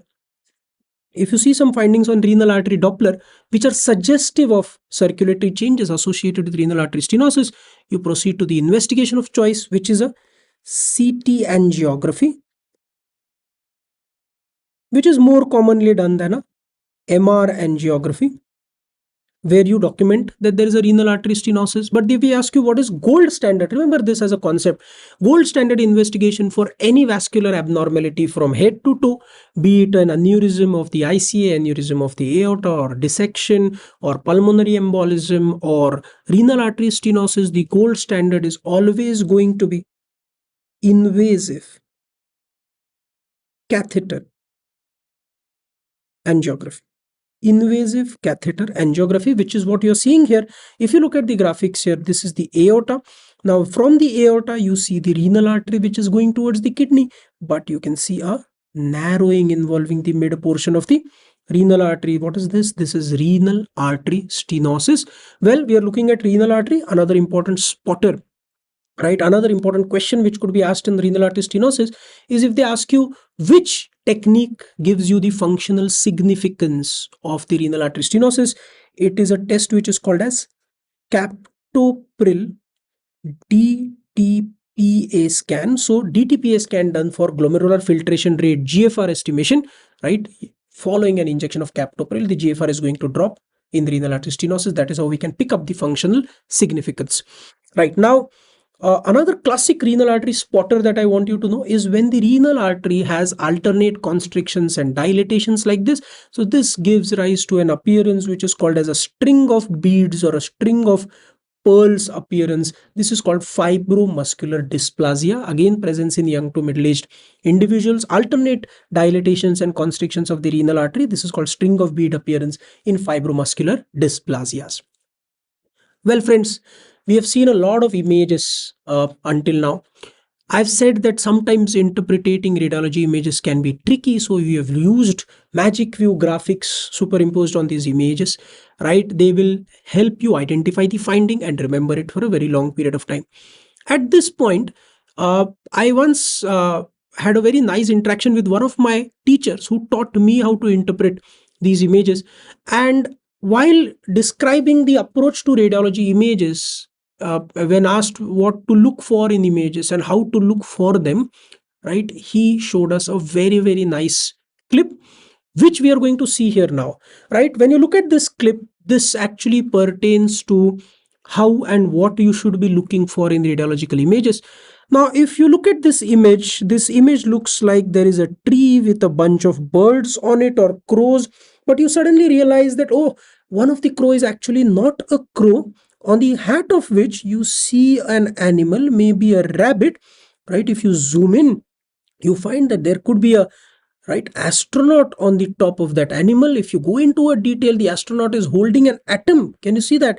And inside each and every electron of that atom, there is a different world of its own. You can see that there is multiple fish in this ecosystem here, right? On one of the rocks there, you're able to see, a telescope, and the telescope is actually being watched by a few creatures. They can see a lot of them. If you zoom out and go into another electron, right, in that particular tiny atom, it has its world of its own. So whether you choose to look at the second world or the world with the fish and the telescope, and that they are able to see a lot of them, whether you choose to look at the atom per se and restrict your viewing to that atom or its electron, or whether you look at the, say, the astronaut who is holding that particular atom in the fingers or in the hand, or whether you look at the funny creature, maybe a rabbit, on which the astronaut is, or you rather focus on the cap of that particular, or on the cap of that particular atypical crow, or the crow itself, right, or the tree, is entirely your choice. So inside a radiological image, remember, that is a combination of silhouettes or shadows, right? There is a saying, it says that the eyes don't see what the mind doesn't know. So now in front of you on this tree, you know that there are crows, there is a, say, a rabbit, there is an astronaut, there is an atom which has electrons and multiple worlds inside those electrons. A radiological image is actually similar, right? You may see a image of a barium meal follow through with bowel loops. Now you know that there is a feathery appearance loops, which is suggestive of jejunal loops, or a featureless appearance loops, which are ileal loops. When you see at a CT angio image of a pulmonary embolism, you know that there is a SVC there, aorta there is a main pulmonary artery branching into two divisions, and within those main pulmonary arteries there are big chunks of emboli which are sitting there. So all these are details which your brain or your mind now already knows. And the brain is a fantastic, machine. The next time you come across a case of pulmonary embolism or an achalasia cardia, or say a pyloric stenosis or an EDH or a star sign of subarachnoid hemorrhage, because there's already one file created in your brain by the name of this diagnosis, the next time you see it, your eyes will definitely pick it up because your mind already knows it. And this is what we achieved by looking at all these images, by using all these magic view graphics. Well, the intention here was to show you all these details within these images. I hope you loved it. I absolutely loved creating these graphics and then using them to teach you and show all these details, right? And if I loved them so much while teaching them, I'm sure when you're looking at it and looking and appreciating the various findings, you absolutely loved it. Write to me, right, whether you loved these particular graphics, how you found them, right? And that is how I hope in my small attempt to make you fall in love with these particular images, you fell in love with the subject of radiology. Let's keep rocking radiology. All the best.